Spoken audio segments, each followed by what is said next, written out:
ಜಯತ್ಯಜೋ ಕ್ಷೀಣಸುಖಾತ್ಮಬಿಂಬಃ ಶೈಶ್ವರ್ಯಕಾಂತಿ ಪ್ರತತಃ ಸದೋದಿತಃ ಸ್ವಭಕ್ತಸಂತಾಪದುರಿಷ್ಟಹಂತ ರಾಮಾವತಾರೋ ಹರಿದೀಶಚಂದ್ರಮಾಃ ಅಥೋತ್ಥಿತಶ್ಚ ಸುಲಭಾವವರ್ಜಿತಃ ಕ್ಷಮಸ್ವ ದೇವೇತಿ ನ ನಾಮಪಾದಯೋಃ ಉವಾಚ ತತ್ಪದಶೋ ಉವಾಚ ತದ್ವಶಗೋಸ್ಮಿ ಸರ್ವದಾ ಪ್ರಸೀದ ಮೇ ತ್ವದ್ವಿಷಯಂ ಮನಃ ಕುರು. ರಾಮಚಂದ್ರ ದೇವರು ಜಗತ್ತಿಗೆ ಕಂಟಕನಾದಂಥ ರಾವಣನನ್ನು ಸಂಹಾರ ಮಾಡಿ ಬ್ರಹ್ಮರುದ್ರಾದಿಗಳಿಂದ ವಂದಿತನಾಗಿ ಆ ಲಂಕಾಪಟ್ಟಣದ ಪ್ರವೇಶವನ್ನು ಮಾಡಿದ್ದಾರೆ. ಅಲ್ಲಿ ಇಂದ್ರದೇವರೇ ಮೊದಲಾಗಿರ್ತಕ್ಕಂಥ ಮಹಾನುಭಾವರು ಅಲ್ಲಿ ಬಂದಿದ್ದಾರೆ. ಅವಾಗ ಎಲ್ಲರೂ ರಾಮದೇವರ ಅಗಾಧ ಮಹಿಮೆಯನ್ನು ನೋಡಿದರು. ಅವ್ರು ಹೇಳ್ತಾ ಇದ್ದಾರಂತೆ, ಏನಂದ್ರೆ ದ್ರುಹಿಣ ಹರವರ ಅವಧ್ಯರು. ರಾವಣ ಎಂಥವ? ಬ್ರಹ್ಮದೇವರು, ರುದ್ರದೇವರು, ಇನ್ನೂ ಇತರ ಅನೇಕ ವರಗಳಿಂದ ಅವನು ಇಷ್ಟು ಉನ್ಮತ್ತಾಗಿದ್ದ. ಸಂದೇಹವನ್ನು ಕಡೆ ಸಾಯಬೇಡ ಅಂತ ಅವರು ಯಾರ ಮಾಡಕ್ಕೂ ಸಾಯಂಗಿಲ್ಲ. ಇನ್ನೊಂದು ಯಾರು ಕೊಡೋರು? ಬ್ರಹ್ಮದೇವರಿಗಿಂತ ಕೆಳಗಿನವರು ಏನು ಬಾಣ ಹೋಗಿದ್ರು ಸಾಯಂಗಿಲ್ಲ. ಬ್ರಹ್ಮದೇವರಿಗಿಂತ ಮೇಲವೇ ಬರಬೇಕು. ರಾಮದೇವರು ಇದೇ ಗೊತ್ತಾಗ್ತದೆ. ರಾಮದೇವರು ಬ್ರಹ್ಮರುದ್ರಾದಿಗಳಿಗಿಂತಲೂ ಉತ್ತಮರು. ಯಾಕೆ ಗೊತ್ತಾಯ್ತು ಹೇಳಿದೆ? ಅವನಿಗೆ ಬ್ರಹ್ಮದೇವರಿಗಿಂತ ಕೆಳಗಿನವರು ಏನು ಮಾಡಿದ್ರು ಅವ್ರು ಸಾಯ್ತಿದ್ದ. ಅವ್ರು ಹೊರ. ಆದ್ದರಿಂದ ಹೇ ಪರಮಾತ್ಮ, ಇಂದ್ರ ಇಂದ್ರ ಈ ನೀಚ ಸಾವಿರಾರು ವರ್ಷ ನಮ್ಮನ್ನು ಪೀಡಿಸ್ತಾ ಇದ್ದ, ಋಷಿ ಮುನಿಗಳನ್ನು ಪೀಡಿಸ್ತಾ ಇದ್ದ. ಆದ್ದರಿಂದ ಈ ಸಂಹಾರ ಮಾಡಿದ್ದು ಬಹಳ ಯೋಗ್ಯ ಆಗಿದೆ ಅಂತ ಎಲ್ಲ ಋಷಿ ಮುನಿಗಳು ದೇವತೆಗಳು ಅಷ್ಟೇ ಏಕೆ ಎಲ್ಲ ಸಾತ್ವಿಕ ಪ್ರಜೆಗಳು ಪುಷ್ಪವೃಷ್ಟಿ ಮಾಡಿದ್ದಾರೆ ಆಕಾಶದಲ್ಲಿ. ದೇವತೆಗಳು ಭಗವಂತನು ಯಾವ ಕಾಲಕ್ಕಾಗಿ ಈ ಅವತಾರ ತಗೊಂಡಿದ್ದ ಅವತಾರದ ಮುಖ್ಯ ಕಾರ್ಯ. ಆಮೇಲೆ ವಾಲ್ಮೀಕಿ ರಾಮಾಯಣದಲ್ಲಿ ಬಹಳ ವಿಸ್ತಾರವಾಗಿ ಇವೆಲ್ಲ ವರ್ಣನೆಗಳು. ನಾವು ಅದನ್ನು ತಗೊಂಡು ಹೇಳ್ತಾ ಇದ್ದೀವಿ. ಸೀತಾ ದೇವಿಗೆ ಸುದ್ದಿ ಬರ್ತಾ ಇತ್ತು. ಅವಾಗ ಇಷ್ಟೆಲ್ಲ ನಾ ಯಾಕೆ ಮಾಡಿದೆ? ಸೀತಾದೇವಿನ ತರ್ಲಿಕ್ಕೆ ಇಷ್ಟು ಮಾಡಿ. ಅವನು ನೀಚ ಸೀತಾದೇವಿನ ಬಂದಿಖಾನೆಯಲ್ಲಿ ಹಾಕಿಬಿಟ್ಟಿದ್ದ. ಜೊತೆಯಾದ ಒಪ್ಪನ್ನೇ ಇತ್ತು, ಸುತ್ತಮುತ್ತಲೇ ಇತ್ತು. ಇನ್ನು ಸೀತಾದೇವಿಯನ್ನು ಬಿಡ್ಸ್ಕೊಂಡು ಬರ್ಬೇಕು. ನೀಚ ಸತ್ವದ ಆಜ್ಞೆ ಮಾಡ್ತಾರ. ಅವಾಗ ಸೀತಾದೇವಿ ಕರ್ಕೊಂಡು ಹೋಗ್ಲಿಕ್ಕೆ ಕರ್ಕೊಂಡ್ಬರ್ಲಿಕ್ಕೆ ಅನೇಕ ಸ್ತ್ರೀಯರು ಹೋಗ್ತಾರೆ. ರಾಮನ ಆಜ್ಞೆ ಅದೆಲ್ಲ ಹೋಗಿ ಸೀತಾದೇವಿಗೆ ಅಭ್ಯಂಗ ಸ್ನಾನ ಮಾಡಿಸ್ತಾರೆ. ಹಾಗೆ ಎಷ್ಟೋ ವರ್ಷ ಆಯ್ತು. ಪಾಪಕ್ಕೆ ಯಾರು ಹೇಳಕ್ಕೆ ಅವರೆಲ್ಲ ಎಣ್ಣೆ ಅನ್ಸಾರ. ಎಷ್ಟೋ ತಿಂಗಳಾಗಿ ಒಂದು ವರ್ಷದ ಆಗ ಅವಳಿಗೆ ಚೆನ್ನಾಗಿ ಅಲಂಕಾರವನ್ನು ಮಾಡಿ ಮತ್ತೆ ಪೀತಾಂಬರವನ್ನು ಮುಗಿಸಿ ಆ ಸೀತಾದೇವಿಯನ್ನು ಕರ್ಕೊಂಡು ಬಂದ. ಕೋಟಿ ಕೋಟಿ ಕಪಿಗಳು, ಪ್ರಚಂಡ ರಾಕ್ಷಸರು. ರಾಕ್ಷಸ ಸತ್ತು ಹೋದರೂ ಕೆಲವು ಸಾತ್ವಿಕರು ಉಳಿದಿದ್ದರು. ಆ ಯುದ್ಧ ಭೂಮಿಯ ದಂಡೆಯಲ್ಲಿ ರಾಮದೇವ್ ನಿಂತ, ಲಕ್ಷ್ಮಣ ನಿಂತ. ಕಪಿಗಳಿಗೆ ಒಂದು ಕುತೂಹಲ, ಆ ಸೀತಾ ಹೆಂಗಿದ ನೋಡ್ಬೇಕಂತ. ಅವರು ಬರೇ ಸೀತಾನ ಬಗ್ಗೆ ಕೇಳಿದ್ರು. ಅವರು ಈ ಸೀತಾನ್ ಸಲುವಾಗಿ ನಮ್ಮ ಸೀತಾನ್ ಬಿಟ್ಟು ಬಂದೆವು. ಎಲ್ಲ ಕಪಿಗಳು ನಮ್ಮ ಮನೆ ಹೆಂಡತಿ ಮಕ್ಕಳನ್ನ ಬಿಟ್ಟು ಎಷ್ಟೋ ತಿಂಗಳಾಯ್ತು. ಆ ಸೀತಾದೇವಿ ಇದ್ದಾಳೆ ಹೆಂಗಂತ ಎಲ್ಲ ಕಪಿಗಳು ಹಿಂಗೆ ನೋಡೋ ಗಿಡ್ಡ ಮಂದಿ ಹಿಂಗೆ ನೋಡ್ತಿರ್ತಾರೆ. ಹಂಗ ನೋಡೋರು, ಗಿಳಿದು ನೋಡೋರು, ಕುಡಿದು ನೋಡೋರು, ಸೀತಾದೇವಿ ನೋಡ್ಬೇಕಂತ. ಅಂಥ ಅದ್ಭುತವಾದಂಥ ರಮ್ಯ ರೂಪ, ಲಕ್ಷ್ಮೀದೇವಿಯ ಸಾಕ್ಷಾತ್ ರೂಪ ಸೀತಾದೇವಿ. ಆಗ ಅವ್ರು ಕರ್ಕೊಂಡು ಬಂದು ಬೇಣೆ ತನಕ ಬಂತು. ಬೇಣೆದೊಳಗೆ ಆ ರಾಜರ ಹೆಂಡತಿಯರು ಮಕ್ಕಳು ಬೇಣೆದಾಗ ಬಂತು. ಅದು ಬೇಣೆ ಭಾಗ ಮುಚ್ಚಿದ್ದು ಯಾವಾಗ ತೆಗ್ತಿದ್ದಿಲ್ಲ. ಬೇಣೆ ರಾಮನ್ ಬಂದು ನಿಂತು ಅವಾಗ ಅಂತಕ್ಕೆ ಸೀತಾ ಕಾಣಿಸ್ತಿದ್ದಿಲ್ಲ. ಮೇಣದಿಂದ ಹೊರಗೆ ಬಂದು ಆಕೆ ಗುಂಗುಟ್ಟು ಅಂತಾರಲ್ಲ ಈ ಇದು ಹಾಕೊಂಡಿದ್ರು ಸರಗ ಅದು ಮಾಡ್ಕೊಂಡು ಹೀಗೆ ಬಂದು ರಾಮನ ಮಗ್ಲಕ್ಕೆ ನಿಂದಲಿಗತ್ಲು ರೋಕ್ಜಾ ನಿಂದು ಮಗ್ಲಕ್ಕೆ ಬಂದಿದ್ರೆ ಬೇಡ ರಾಮನ್ ಬಿಟ್ಟು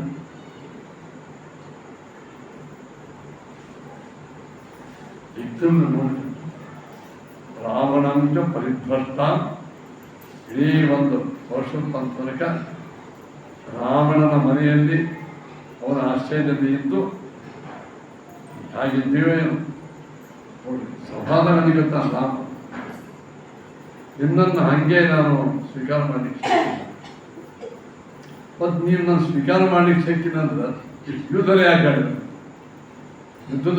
ಯುದ್ಧ ಏನು ಕೊಳಸಿತ್ತಂತ ಸೊ ಮನೆ ಇರಬೇಕಾಗಿತ್ತು ನನ್ನನ್ನು ತಗೊಂಡು ಹೋಗೋ ಉದ್ದೇಶಗಳು ಇಲ್ಲದೆ ಇದ್ರೆ ಯುದ್ಧ ಯಾಕೆ ಆಡಿದ್ರಿ ಬೈಲಿಕ್ಕೆ ಗಂಡ ಹೇಳಿಬಿಟ್ಟ ರಾವಣನ ಆಶ್ರಯದಲ್ಲಿ ಪರಿಭ್ರಷ್ಟಳಾಗತಕ್ಕಂಥ ದೂಷಿತಳಾಗಿರ್ತಕ್ಕಂಥ ನಿನ್ನನ್ನು ಹೆಂಗೆ ಸ್ವೀಕಾರ ಮಾಡಿ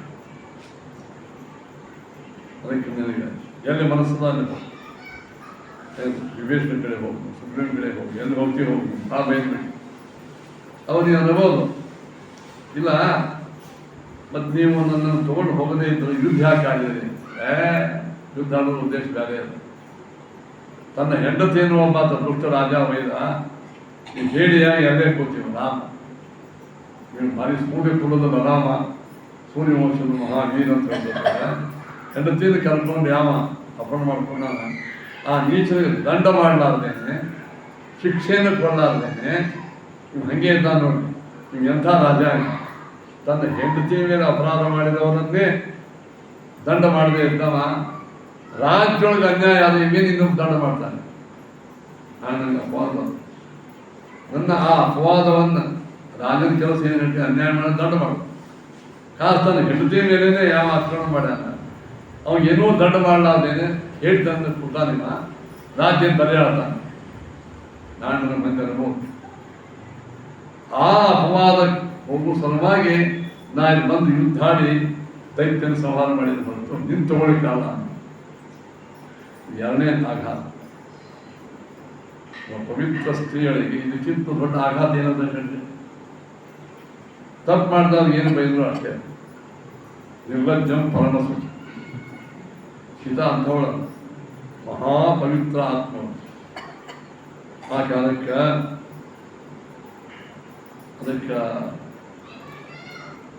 ಇವಳ ಸ್ವೀಕಾರ ಮಾಡಬೇಕು ಅಂತ ಅಲ್ಲಿ ಹೇಳಲಿಕ್ಕೆ ಯಾರಿಗೂ ತಾಕತ್ತಿಲ್ಲ ಯಾರು ಹೇಳ್ಬೇಕು ರಾಮ ಅವನೇ ದೊಡ್ಡವಂತೆ ಹಂಗೇನಿಲ್ಲಕ್ಕೆ ಭಾಳ ಚಲೋ ಹೆಣ್ಣೋಗಿದ್ದಾಳ ಹೀಗೆಲ್ಲ ಅನುಭವ ನೀನೇನಂದ್ರೆ ಹೆಂಗೆ ಯಾರಾದರೂ ಅವ್ನು ದೊಡ್ಡವ್ರು ಹೇಳ್ಬೇಕು ಯಾರು ಆ ರಾಮನ ಮುಗ್ಧ ರೂಪ ನೋಡಿ ಸುಮ್ಕೊಂಡು ಆಗ ಪುನಃ ಹೇಳ್ತಾರ ಇನ್ನು ನಾನು ಕಾಯಾವಾಚ ಮನಸ್ಸ ಸೀತಾದೇವಿ ಹೇಳ್ದ ನಾನು ಕಾಯ ದೇಹದಿಂದ ಮಾತಿನಿಂದ ಮನಸ್ಸಿನಿಂದ ನಾನು ಇನ್ನೊಬ್ಬ ಪುರುಷನನ್ನು ಕೆಟ್ಟ ದೃಷ್ಟಿಯಿಂದ ನೋಡಿದಂತಂದ್ರೆ ನನ್ನನ್ನು ಅಗ್ನಿ ಸುಟ್ಟು ಹಾಕಿ ಲಕ್ಷ್ಮಣ ಅಂತ ಕರೆದು ಅಗ್ನಿ ತಯಾರು ಮಾಡು ಆ ಅಗ್ನಿ ಒಳಗೆ ನಾ ಪ್ರವೇಶ ಮಾಡ್ತೇನೆ ಅಗ್ನಿ ಪ್ರವೇಶ ಆಗಬೇಕು ಅಗ್ನಿ ದಿವ್ಯ ಅಂತ ಅಗ್ನಿ ದಿವ್ಯ ಅಗ್ನಿಯನ್ನೇ ಪ್ರವೇಶ ಮಾಡ್ತಾನೆ ಪರಿಶುದ್ಧಳಾಗಿ ನಾನು ತಿರುಗಿ ಹೊರಗೆ ಬಂದ ಸ್ವೀಕಾರ ಮಾಡಿ ರಾಮಂತ ಆಗಿ ಆ ಅಗ್ನಿ ಹಚ್ಚಿದ್ದ ಆವಾಗ ಕಪಿಗಳಿಗೆ ಇನ್ನಿಷ್ಟು ಇಂಟ್ರೆಸ್ಟ್ ಸೀತಾದೇವಿ ಹೆಂಗೆ ನೋಡ್ಲಿಕ್ಕಂತೆ ನಿಂತಿದ್ರು ಈಗಂತೂ ಇಂಥ ನೋಡ್ಲಿಕ್ಕೆ ಮಂದಿ ಭಾಳ ಹುಡುಕ್ತಿರ್ತಾರೆ ಪಾಪ ಅವ್ರು ಒಳಗೆ ಹೋಗಿರ್ತಾರೆ ಆಯ್ತು ಅವ್ರು ನೋಡ್ತಾರೆ ಅವಾಗ ಇನ್ನಿಷ್ಟು ಹುಡುಕಾಯ್ತು ಅವ್ರಿಗೆ ನೋಡ್ತಾ ಇದ್ದಾರೆ ದೊಡ್ಡ ಅಗ್ನಿ ಎಲ್ಲ ಸಣ್ಣ ಒಂದು ಉಪಾತ ಹೆಂಗೆ ಮಾಡಿದ್ವಿ ತಗ ಹೋಗ್ತೆ ಅಂತ ಹೆಂಗೆ ಮಾಡಿದ ಒಂದು ಅಗ್ನಿ ಹೊಂದ್ಬಿಟ್ಟು ಸೀತಾದೇವಿ ಮತ್ತೆ ಪ್ರತಿಜ್ಞೆ ಮಾಡ್ತಾಳೆ ನಾನು ನನ್ನ ಜೀವನದ ವೈವಾಹಿಕ ಜೀವನ ಪೂರ್ವ ಜೀವನದಲ್ಲಿ ನಾನು ಯಾವುದೇ ಕಲ್ಮಶವಾದ ವಿಚಾರ ಮಾಡಿಲ್ಲ ಕೆಟ್ಟ ವಿಚಾರ ಮಾಡಿಲ್ಲ ಮನಸ್ಸಿನಾಗೂ ಮಾಡಿಲ್ಲ, ಮಾತಿನಿಂದೂ ಅಂದಿಲ್ಲ, ಶ್ರುತಿಯೊಳಗೆ ಇಲ್ಲೇ ಇಲ್ಲ. ನಾನು ಏನಾದರೂ ನಾ ಪರಿಶುದ್ಧಳಾಗಿತ್ತು ಅಂತಂದ್ರೆ ಅಗ್ನಿ ನನ್ನನ್ನು ಸುಡಬಾರ್ದು. ಎಷ್ಟು ಒಳಗಾಕಿ ಇದು ಇದಕ್ಕಿಲ್ಲ. ಸೀತಾದೇವಿ ಆತ್ಮವಿಶ್ವಾಸ ಇರಲಿಕ್ಕೆ, ಇದಕ್ಕೆ ಆತ್ಮವಿಶ್ವಾಸ ಅಂತ. ನಾವು ಉತ್ತರಾದಿ ಮಠದ ಪರಂಪರೆಯಲ್ಲಿ ಅವರ ಕಥೆ ಕೇಳಿ, ಪ್ರಭುತ್ತಮ ತೀರ್ಥರ ಶಿಷ್ಯರು ವೇದವ್ಯಾಸ ತೀರ್ಥರು ಕನಗುಂಡ ಬೃಂದಾವನ. ಆ ಕನಗುಂಡದೊಳಗೆ ಅವ್ರು ಎಷ್ಟೋ ದಿವಸ ಇತ್ತು. ವೇದವ್ಯಾಸ ಪ್ರಭುತ್ತಮ ತೀರ್ಥರ ಶಿಷ್ಯ ಕನಗುಂಡ. ಅಲ್ಲಿ ಅದೇ ರಾಜ ಹೋಗಿ ಯಾರೋ ಹೇಳಿದ್ರು, ಮಂತ್ರಿ ಇಲ್ಲ, ಈ ಊರಿಗೆ ಆ ದೊಡ್ಡ ಸಾಂಬಳು ಬಂದಾಗ ನೀವು ಒಂದು ಸ್ವಾಗತ ಮಾಡಿ ಕರಿಬೇಕು. ರಾಜ ಇಂಥ ಸಾಂಬಳ ದಿನ ಬರ್ತಿರ್ತಾರೆ, ಅವ್ರು ಮಧ್ಯಾಹ್ನದಾಗ ಒಂದು ರಾತ್ರಿ ಒಂದು ಇರ್ತಾರೆ, ಹಂಗೆಲ್ಲ ಗೊತ್ತದ ಚಾಟಿ ಮಾಡಬೇಕು. ನಾನು ನೋಡ್ಲಿಕ್ಕೆ ಸಾಂಬಳ ಕಣ್ಣ ಕಾಣಿಸ್ತಾರೆ, ಹಂಗಿದ್ದಾರೋ ಏನೋ. ಎಷ್ಟೋ ಮಂದಿ ಅವ್ರಿಗೆ ಪವಿತ್ರ ಶುಚಿ ಇರಂಗಿಲ್ಲ, ಬ್ರಹ್ಮಚಾರಿ ಕಟ್ಟಿರಂಗಿಲ್ಲ, ಈ ಮಠದಾಗ ಅಂದ್ಬಿಟ್ಟು. ಅವಾಗ ವೇದವ್ಯಾಸ ದೇವರು ತಕ್ಕ ಸುದ್ದಿ ಹೋಗಿ ವೇದವ್ಯಾಸ ದೇವರು ನೋಡಪ್ಪ, ಯಾರೋ ಒಬ್ಬರು ತಪ್ಪು ಮಾಡ್ಯಾರ ಅಂತ ತಿಳ್ಕೊಂಡು ಎಲ್ಲರೂ ತಪ್ಪು ಮಾಡ್ಯಾರಂತ. ಯಾರೋ ಒಬ್ಬ ರಾಜ ದಚ್ಚೋಟಿದ್ದ, ನೀನು ಹಂಗೆ ಇದ್ದೀನಿ. ಎಷ್ಟೋ ರಾಜರು, ರಾವಣ ರಾಜನೇ ಇದ್ದ, ರಾಜ ಎಲ್ಲ ಹಿಂಗೆ ಇರ್ತಾರ, ನೀನು ಹಾಗೆ ಇದ್ದೇನೆ. ಯಾರೋ ತಪ್ಪು ಮಾಡಿದವನ್ನ ನೋಡಿ ಎಲ್ಲಾರ ಮೇಲೂ ಬೈಬಾರ್ದು. ಲೋಕದಲ್ಲಿ ಯಾರೋ ಒಂದಿಬ್ಬರು ಬ್ರಾಹ್ಮಣರು ತಪ್ಪು ಮಾಡಿರ್ತಾರೆ, ಈ ಬ್ರಾಹ್ಮಣರು ಅಂದ್ರೆ ಹಿಂಗಿದೆ, ಹಳೆವಾದೇ ಹಿಂಗಂತ. ಎಷ್ಟೋ ಮಂದಿ ಯಾವುದೋ 3-4 ಬ್ರಾಹ್ಮಣರು ತಪ್ಪು ಮಾಡಿದ್ದಾರೆ, ಆಫೀಸ್ನಲ್ಲಿ ಹಂಚಾತಿರ್ತಾರೆ, ಸಿಕ್ಕಿದ್ರು. ಅದಕ್ಕೆ ಹೇಳಿಲ್ಲ, ಇವನ್ ಜಾತಿನೇ ಹಿಂಗೆ, ಹಿಂಗೆ ಬೈದ್ಬಿಟ್ರೆ ತಪ್ಪಾಗ್ತದೆ. ವ್ಯಕ್ತಿ ಮಾಡಿದ ದೋಷವನ್ನು ಇಡೀ ಸಮಾಜಕ್ಕೆ ಕಟ್ಟೋದು ಮೂರ್ಖರ ಮಾತು. ಒಮ್ಮೆ ಗಾಂಧೀಜಿ ವಿಜಾಪುರಕ್ಕೆ ಬಂದಿದ್ದರು. ಅವಾಗ ಹಿಂದಿ ಸ್ವತಂತ್ರ ಸಂಗ್ರಾಮದಾಗ ಬಹಳ ಮಂದಿ ಬ್ರಾಹ್ಮಣರು ಓಡಾಡ್ತಿದ್ರು. ಅವಾಗ ಯಾರೋ ಒಂದಿಬ್ಬರು ಅಸಮಾನದಿಂದ, ಸ್ವಾಮಿ ಈ ಬ್ರಾಹ್ಮಣರು ನಿಮ್ಮ ಸುತ್ತಮುತ್ತ ಓಡಾಡ್ತಾರ, ಹೊರಗಡೆ ಅಂತ ಹೇಳ್ತಾರೆ, ನಾನು ಕೆಲಸ ಬೇಡ, ಅವನು ಹೊರ ಸೇರಿಸೋಬೇಡ, ಮೋಸ. ಅವಾಗ ಗಾಂಧೀಜಿಯವರು ನನ್ನ ಪುಸ್ತಕ ಓದ್ತಿದ್ರು, ಕರ್ನಾಟಕದಲ್ಲಿ ಗಾಂಧಿ ಅಂತ. ಅಲ್ಲಿ ಅವ್ರು ಹೇಳಿದರು, ಅಂದ್ರೆ ಯಾರೋ ಕೆಲವು ಬ್ರಾಹ್ಮಣರು ತಪ್ಪು ಮಾಡಿದಾಗ್ತೇನೆ, ಎಲ್ಲರೂ ತಪ್ಪು ಅನ್ನೋದು ನಮ್ಮಪ್ಪಂಗಿತ್ತು. ಅವ್ರು ಮಾಡಿದ ತಪ್ಪು ಒಮ್ಮೆ ಕಾಣಿಸ್ತದೆ, ಅದು ಕಾಣಿಸ್ತದೆ. ದೃಷ್ಟಾಂತ ಹಾಲಿನೊಳಗೆ ಒಂದೇನೋ ಇಡ್ಲಿ ಚೋಳು ಬಿತ್ತಂದ್ರೆ ಭಾಳ ಹೋಗಿ ಕಾಣಿಸ್ತದೆ. ಆದ್ರೆ ಘಟಾದಾಗ ಇಡ್ಲಿ ಚೋಳು ಬಿತ್ತಂದ್ರೆ ಕಾಣಿಸಾಗಿಲ್ಲ. ಹಂಗೆ ಪರಿಶುದ್ಧವಾದಂತಹ ಜೀವನವನ್ನು ಮಾಡುವುದು. ಎಲ್ಲ ಜಾತಿಯಲ್ಲೂ ಇರ್ತಾರೆ, ಇಲ್ಲೂ ಇದ್ದಾರೆ. ಎಲ್ಲ ಜಾತಿಯಲ್ಲೂ ಕೆಟ್ಟವರು, ಇಲ್ಲೂ ಕೆಟ್ಟವರು. ಅದು ಯಾರೋ ಕೆಲವರು ಮಾಡಿದ ತಪ್ಪು ಒಂದು ಇಡೀ ಜಾತಿಗೆ ತಪ್ಪು ಅಂತ ತಿಳ್ಕೊಂಡಿರ್ತೀವಿ. ನಾನು ಇಷ್ಟು ಸತ್ಯ ಆಗ್ರಹವನ್ನು ಮಾಡಲಿಕ್ಕೆ ನನಗೆ ಕಾರಣವೇ ಬ್ರಾಹ್ಮಣ ಅಂತ. ಅವರ ತಾಯಿ ವೈಷ್ಣವರು, ವಿಷ್ಣು ಭಕ್ತರು. ಚಾಂದ್ರಾಯಣ ವೃತ ಮಾಡ್ತಿದ್ರು ಅವ್ರ ಅವ್ವ. ಚಾಂದ್ರಾಯಣ ವೃತ ಮಾಡ್ತಿದ್ರು. ಇನ್ನೊಂದು ವೃತ ಅದ, ಚಂದ್ರ ವೃತ ಅಂತ ಇಷ್ಟೇ ಅದು. ಚಂದ್ರ ಉದಯ ಆದ ಕೂಡಲೇ ಊಟ ಮಾಡು. ಆವಾಗ ಅರ್ಧಂಕ ಉಪವಾಸ ಕೊಡ್ತಿದ್ರು, ಹುಡುಗೋದಿರು. ಅದಕ್ಕೆ ಚಂದ್ರ ಬಂದ ನೋಡಪ್ಪ ಅಂತ ನಿಂದಿರ್ತಿದ್ರು. ಚಂದ್ರ ಬಂದ ಅಮ್ಮ ಅಂತ ಹೇಳಿಕ್ ಹೋಗೋನು. ಅದ್ರ ಮೋಡ ಬಂದ್ಬಿಡ್ತಿತ್ತು, ಪಾಪ ಕಾಣ್ತಿದ್ರು, ಮತ್ತೆ ಉಪವಾಸ ಕೊಡ್ತಿದ್ರು. ಅವಾಗ ಅಲ್ಲಿ ಮನೆಗೆ ಬಂದ ಪುರೋಹಿತರು ಹೇಳ್ತಿದ್ರು, ಅವ್ರ ವೈಶ್ಯರು, ಇಲ್ಲ ಚಂದ್ರ ಉದಯ ಆಗಿರೋ ಊಟ ಮಾಡ್ತೀವಿ. ಅವಾಗ ದಿನಾಲು ಹೇಳ್ತಿದ್ರು, ಸತ್ಯ ಮಾತಾಡ್ತಿದ್ರು, ಅದೇ ಮಾಡ್ತಿದ್ರು, ಎಲ್ಲ ಉಪದೇಶ ಮಾಡ್ತಿದ್ರು. ನಾನು ಬ್ರಾಹ್ಮಣರ ಉಪದೇಶದಿಂದಲೇ ಸತ್ಯಾಗ್ರಹವನ್ನು ಕಲ್ತೀನಿ. ಅದಕ್ಕೆ ಕಾರಣ ನನ್ನ ಗುರುಗಳು ಅವರೇ. ದಯವಿಟ್ಟು ನಮ್ಮನ್ನು ದಯವಿಟ್ಟು ನಾವನ್ನೇ ಪುಸ್ತಕ ಕರ್ನಾಟಕದಲ್ಲಿ ಗಾಂಧಿಯನ್ನು ಬಿಜಾಪುರ ಬಂದಾಗ ಇನ್ನೇ ತಾಸ್ಪಾಡಿ ವಚನ ಹೇಳಿದೆ. ಅಂದ್ರೆ ಎಲ್ಲಿ ಹೇಳಿ ಬಂದಂದ್ರೆ, ಯಾರೋ ಒಂದಿಬ್ಬರು ಸ್ತ್ರೀಯರು ಯಾರೋ ತಪ್ಪು ಮಾಡಿದ್ದನ್ನ ಇಲ್ಲಿ ಸ್ತ್ರೀ ಗುರುಕೇನೆ ಅಪಮಾನ ಮಾಡಿ ಕೈಕೇಯಿ ಎಷ್ಟು ಬೇಡಿದರೂ ಕೈಕೇಯಿ ಮನಸ್ಸು ಕರಗಲಿಲ್ಲ. ದಶರಥ ಹೇಳ್ದ, ಕೈಕೇಯಿ ರಾಮನಿಗೆ ಏನು ಅನ್ಯಾಯ ಮಾಡ್ಯಾನಂತೆ ಅರಣ್ಯ ಕಳಿಸ್ಲಿಕ್ಕೆ, ರಾಜ್ಯ ಬೇಡ, ರಾಜ್ಯ ರಾಮ ಬೇಡ, ನಿಮ್ಮ ಬಗ್ಗೆ ರಾಜ್ಯ, ಭರತಿಗೆ ರಾಜ್ಯ, ಅದು ನಾನಾಕರಣಕ್ಕೆ ಹೋಗೋದು. ರಾಜ್ಯ ರಾಮ ರಾಜ್ಯ ಬೇಡ, ಓಕೆ, ನಿಮ್ಮ ಬಗ್ಗೆ ರಾಜ್ಯ, ಅರಣ್ಯಕ್ಕೆ ಹಾಕುವ.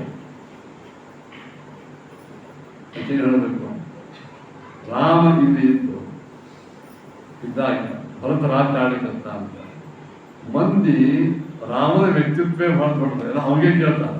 ಸುಮ್ಮನೆ ಭರತ ಸಹಿ ಮಾಡ್ಲಿಕ್ಕೆ ಪ್ರೆಸಿಡೆಂಟ್ ಆಫ್ ಇಂಡಿಯಾ ಅಂತ ತುಂಬ ಗೊಂಬೆ ಕೂತ್ನಾಗ ಮಂದೆಲ್ಲ ಅವನ್ನೇ ಕೇಳ್ತಾರೆ. ಭರತನು ಬೆಳೆಗೆ ಬಿದ್ದು ತೂಕು ಕೊಡ್ಬೇಕಾಗ್ತದೆ. ಅಂದ್ರೆ ಮಗ್ಗಕ್ಕೆ ಪ್ರಭಾವಿ ವ್ಯಕ್ತಿ ಇದ್ದ ಅಂದ್ರೆ ರಾಮನ ಭರತನ ಆಡ್ತಾನೆಗೆ ಅದಕ್ಕೇನು ಪ್ರಭಾವಿ ವ್ಯಕ್ತಿಗಳು ಹೋಗ್ಬಿಡುದು, ಇವನೇ ಅನಿವಾರ್ಯ ಆಗಬೇಕು. ಆವಾಗ ಮಂದಿ ಭರತನ ಕೇಳ್ತಾನೆ. ಅವನ ಕೈಕೇಯಿ ಮಾತಿನ ಕೈಕೇನು ಅಂದಂತ ಯಾರಿಗೆ ಹೀಗೆ ತಲೆಯಾಗಿ ಬೀದ ಬಿದ್ದಾಗ ಯಾರು ಮಂಥರ ಅಂದ್ರೆ ರಾಮ ಅರಣ್ಯಕ್ಕೆ ಹೋಗ್ಬೇಕು, ಭರತ ರಾಜ ಆಗಬೇಕು. ಅಜ್ಜಂತ ಭರತ ರಾಜ ಆಗಲಿ ಏನು ತಪ್ಪಿಲ್ಲ, ನನ್ನ ಮಗ ರಾಮ ಕರ್ಣಕ್ಕೆ ಹೋಗ್ಬೇಕು. ಅಕಿನೂ ಕೇಳ ಯಾರಿಗೆ ಮಂತ್ರ ಆಕೆ ಈ ಉತ್ತರ ಕೊಟ್ಟು, ಏನು ಶರಣ ಇದ್ದೀವ ನೀನು, ತಗೋ ಇನ್ನೊಂದು ಹಾರ ಹಾಕ್ಕೊಟ್ಟು. ಅಂದ್ರೆ ರಾಮನಿಗಿಂತ ಭರತನ ವ್ಯಕ್ತಿತ್ವ ಸಣ್ಣದು, ರಾಮನ ವ್ಯಕ್ತಿತ್ವ ಭಾಳ ದೊಡ್ಡದು. ಅವಾಗ ಮಂದೆಲ್ಲ ತಮ್ದೆಲ್ಲ ಅಹವಾಲ ಅದೇ ಹೇಳ್ತಾರ, ಭರತನ ಹೂ ಅನ್ಬೇಕಾಗ್ತದ. ಹೀಗಾಗಿ ಅವ ರಾಜ ಆದರೂ ಏನು ಉಪಯೋಗ ಇಲ್ಲ, ಅದಾದ್ರೂ ಏನು ಉಪಯೋಗ ಇಲ್ಲ. ಮಾವಿನ ಸ್ವೀಕರಣೆ ಬಾಣಿನ ಸ್ವೀಕರಣೆ ಎರಡೂ ಮಾಡ್ರಿ. ಮಾವಿನ ಸ್ವೀಕರಣೆ ಬಾಣಿನ ಸ್ವೀಕರಣೆ ಬಿಡ್ತೀರಿ ಆಗ ಅದನ್ನು ಒಂದಿಗೆ ಹಾಕ್ತಿರ್ತಾರೆ. ಅವಾಗ ಎಲ್ಲರೂ ಮಾವಿನ ಸ್ವೀಕರಣೆ ಅಂತಂದ ಮಾವಿನ ಸ್ವೀಕರಣೆ ಮಾಡೋದು ನೋಡಿರ್ತಾರೆ. ಅದೇನು ಬೇಡ, ಇದೇ ತೊಗೊಂಬಂದು ಈ ದಿನ ಇದೇ ಇರ್ತದೆ ಬಾಳೆಹಣ್ಣಿಗೆ ನಮಗೆ. ಬಾಳೆಹಣ್ಣು ಸ್ವೀಕರಣೆ ಇದ್ದರೂ ಹಣ್ಣು ಸ್ವೀಕರಣೆಯಲ್ಲಿ ಹೆಂಗೆ ಬಂದು ಬಿಡ್ತಾರೆ. ಹಂಗೆ ಭರತ ಇದ್ದರೂ ರಾಮನನ್ನೇ ಬಯಸ್ತಾರೆ ಎಲ್ಲ. ಅದು ಏನು ಮಾಡಬೇಕು, ಶನತನ ಮಾಡಿ ರಾಮನ ಹೊರಗೆ ಹಾಕಿ. ಒಳ್ಳೆ ಮಂದಿ ಇರಬಾರ್ದು, ಒಳ್ಳೆ ಮಂದಿ ಇದ್ದಂದ್ರೆ ಮತ್ತೆ ಅವ್ರು ಹೆಂಗಾರು ಮಾಡಿ ಮಂದಿನ ಒಳ್ಳೆನೂ ಮಾಡಿರ್ತಾರೆ. ನಮ್ಮದೇ ನಡೆಯಂಗೆ ಇಲ್ಲ. ಇವತ್ತೆಲ್ಲ ಆ್ಯಂಟಿ ಬ್ರಾಹ್ಮಣ ಮೂಮೆಂಟ್ಸು, ಆ್ಯಂಟಿ ವೈದಿಕ ಮೂಮೆಂಟ್ಸ್ ಎಲ್ಲ ಇದಕ್ಕೆ ಕಾರಣ. ಆ್ಯಂಟಿ ಹಿಂದೂಯಿಸಮ್. ಇವತ್ತು ಹಿಂದುತ್ವವನ್ನು ಯಾಕೆ ಮಂದಿ ಕೇಳ್ತಾರೆ ಅಂದ್ರೆ, ಹಿಂದೂ ಧರ್ಮದ ಒಳಗೆ ಭಕ್ತಿಭಾವ ಮಂದಿಯನ್ನು ಯಾವ ರೀತಿಯಾಗಿ ಸನ್ಮಾರ್ಗದಲ್ಲಿ ಹಚ್ಚಬೇಕಂತ ಭಾಳ ಮುಖ್ಯ. ಬೇರೆ ಮತಗಳಲ್ಲಿ ಅಷ್ಟು ಇತಿಹಾಸವೂ ಇಲ್ಲ, ಹಿಂದಿನ ಇತಿಹಾಸಗಳು ಭಾಳ ಇಲ್ಲವು. ಏನು ಒಂದು ಇತಿಹಾಸ ಏನು ಹೇಳಬೇಕು, ಎಲ್ಲ ಒಂದು 7-8 ಇತಿಹಾಸ ಮುಂದೆ ಅದಕ್ಕೆ ಏನಾಗ್ತದೆ ಅಂದ್ರೆ, ಈ ಹಿಂದೂ ಧರ್ಮ ಹೋಗ್ಬೇಕಂತ ಇವರು ಭಾಳ ಪ್ರಯತ್ನ ಮಾಡ್ತಾರೆ. ಆದರೆ ಅದು ಹಿಂದೂ ಧರ್ಮ ಹೋಗ್ಯವರು. ಯಾಕಂದ್ರೆ ಹಿಂದೂ ಧರ್ಮ ಮತ್ತೆ ಪುನಃ ಇನ್ನೊಂದು ಯಾವುದೋ ರೂಪ ಬಂದ್ಬಿಡ್ತು. ಕೆಲವು ಮಂದಿ ಏನು ಮಾಡಿಬಿಟ್ರು, ಇವರು ಭಜನೆ ಮಾಡ್ತಾರಂತ ಅವರು ಭಜನೆ ಮಾಡಿದ್ರು. ಆ ಯೇಸು ಕ್ರಿಸ್ತನ ಭಜನೆ, ಆಮೇಲೆ ಇವರು ಕಾಯಿ ಹೊಡೆಸ್ತಾರಂತ ಅವರು ಕಾಯಿ ಹೊಡೆಸ್ಬೇಕು, ಮಸೀದಿ ಕಾಯಿ ಹೊಡೆಸ್ತಾರೆ. ನೋಡ್ರಿ, ಜನರಿಗೆ ಒಂದು ಪ್ರಸಾದ ಬೇಕಾಗ್ತದೆ. ನಾವು ಮುಂಬೈಲಿದ್ದಾಗ ಒಂದು ಕ್ರಿಶ್ಚಿಯನ್ ಚರ್ಚ್ ಮುಂದೆ ನಿಲ್ಲಿರ್ತಿದ್ದೀವಿ, ಹೋಗಿ ಅದೊಂದು ಭಜನೆ ಮಾಡ್ತಿದ್ವಿ. ತಾಳ ನಮ್ಮ ಮನೆ ತಾಳ ತಮಿಳು ಬರ್ತಾರೆ. ನಾವು ಕೇಳ ನಾವು ಪಾದರಿಗೆ, ನಿಮ್ಮಲ್ಲಿ ಭಜನೆ ಮಾಡಿದ್ರೆ ಮತ್ತೆ ನಮ್ಮ ಕಡೆ ಬರ್ತಾರೆ, ಅದಕ್ಕೆ ನಾವು ಸ್ವಲ್ಪ ತಾತ್ಪರ್ಯ ಏನಂದ್ರೆ, ಹಿಂದೂ ಧರ್ಮದ ಒಳಗೆ ಧರ್ಮದ ಅನೇಕ ಮುಖಗಳು.